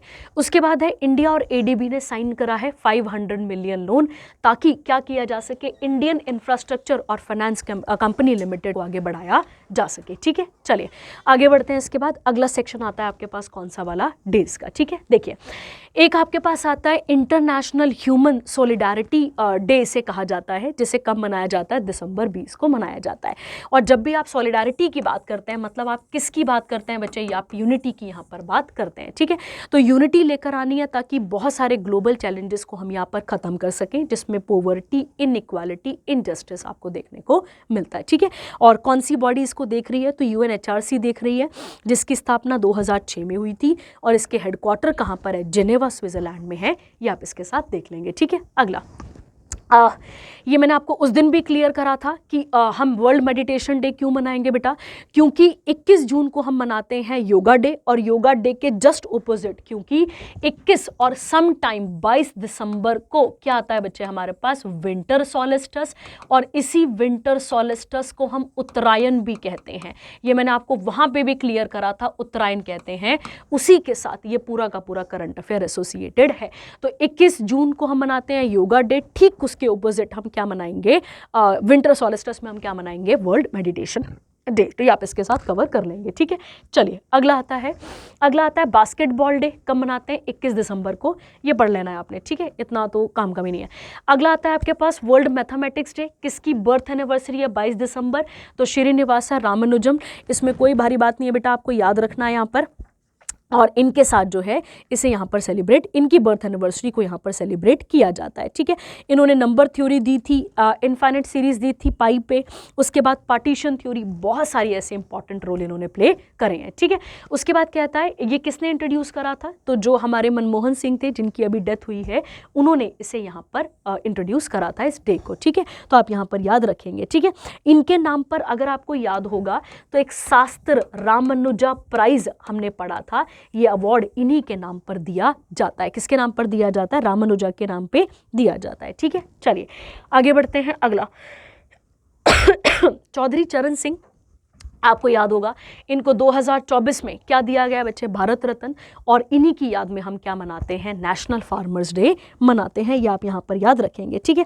ये 5th PM भी थे, और इनकी जो मेमोरियल है, जो इनका मेमोरियल है उसे क्या कहते हैं, उसे किसान घाट कहते हैं, जो कि कहाँ पर है, नई दिल्ली में है, ठीक है। थीम आप इसके साथ कवर कर लेंगे। अगला आता है आपके पास नेशनल कंज्यूमर राइट डे, ठीक है, एक आ गया आपके पास नेशनल कंज्यूमर राइट डे, एक आता है world consumer right day, world वाला हम मनाते मनाते हैं 15 मार्च को, ठीक है, मतलब कुछ महीनों में मनाएंगे। और ये वाला आता है आपके पास का 24 दिसंबर को, ठीक है। क्यों? क्योंकि 24 दिसंबर अगर आप नोट करेंगे यहाँ पे 24 दिसंबर 1986 को किसकी स्थापना की गई थी?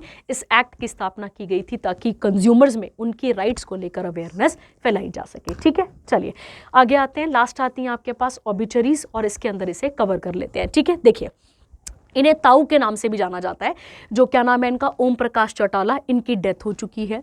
और ये 1970 में क्या थे यहाँ पर, इन्होंने अपना पॉलिटिकल करियर शुरू करा था।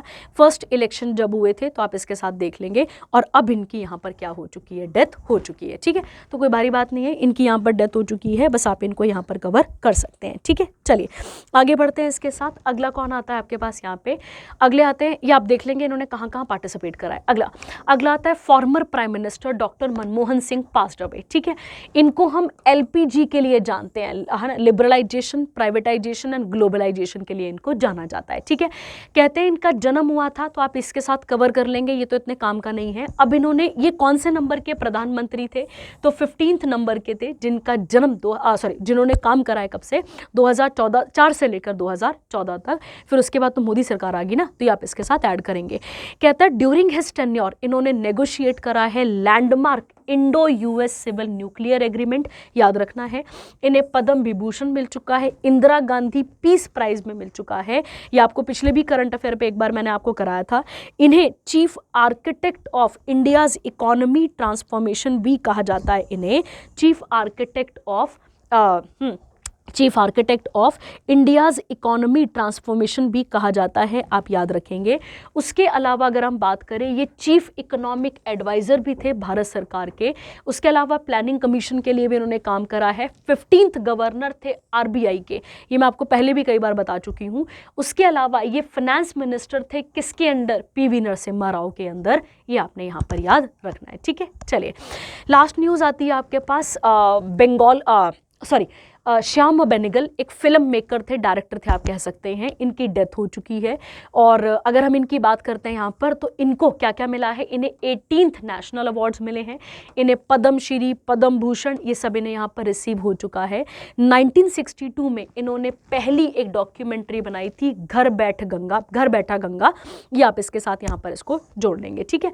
उसके बाद क्या आता है बेटा, यहाँ पर इनको एक इन्होंने लैंडमार्क एक सीरीज़ भी बनाई थी, क्या नाम है इसका, भारत एक खोज, और इनको पद्मश्री, पद्म भूषण दिया गया है। इनको दादा साहेब फाल्के अवार्ड भी दिया गया है लाइफ टाइम अचीवमेंट का। जब भी आप दादा साहेब फाल्के की बात करते हैं बेटा, तो इन्होंने दादा साहेब फाल्के की बात कर रही हूँ मैं, इन्होंने एक मूवी बनाई थी राजा हरिश्चंद्र, ठीक है, ये आपको यहाँ पर याद रखना है। तो फिल्म की इंडस्ट्री में सबसे टॉप का अवार्ड कौन सा होता है, तो वो यही होता है, आपने याद रखना है, ठीक है।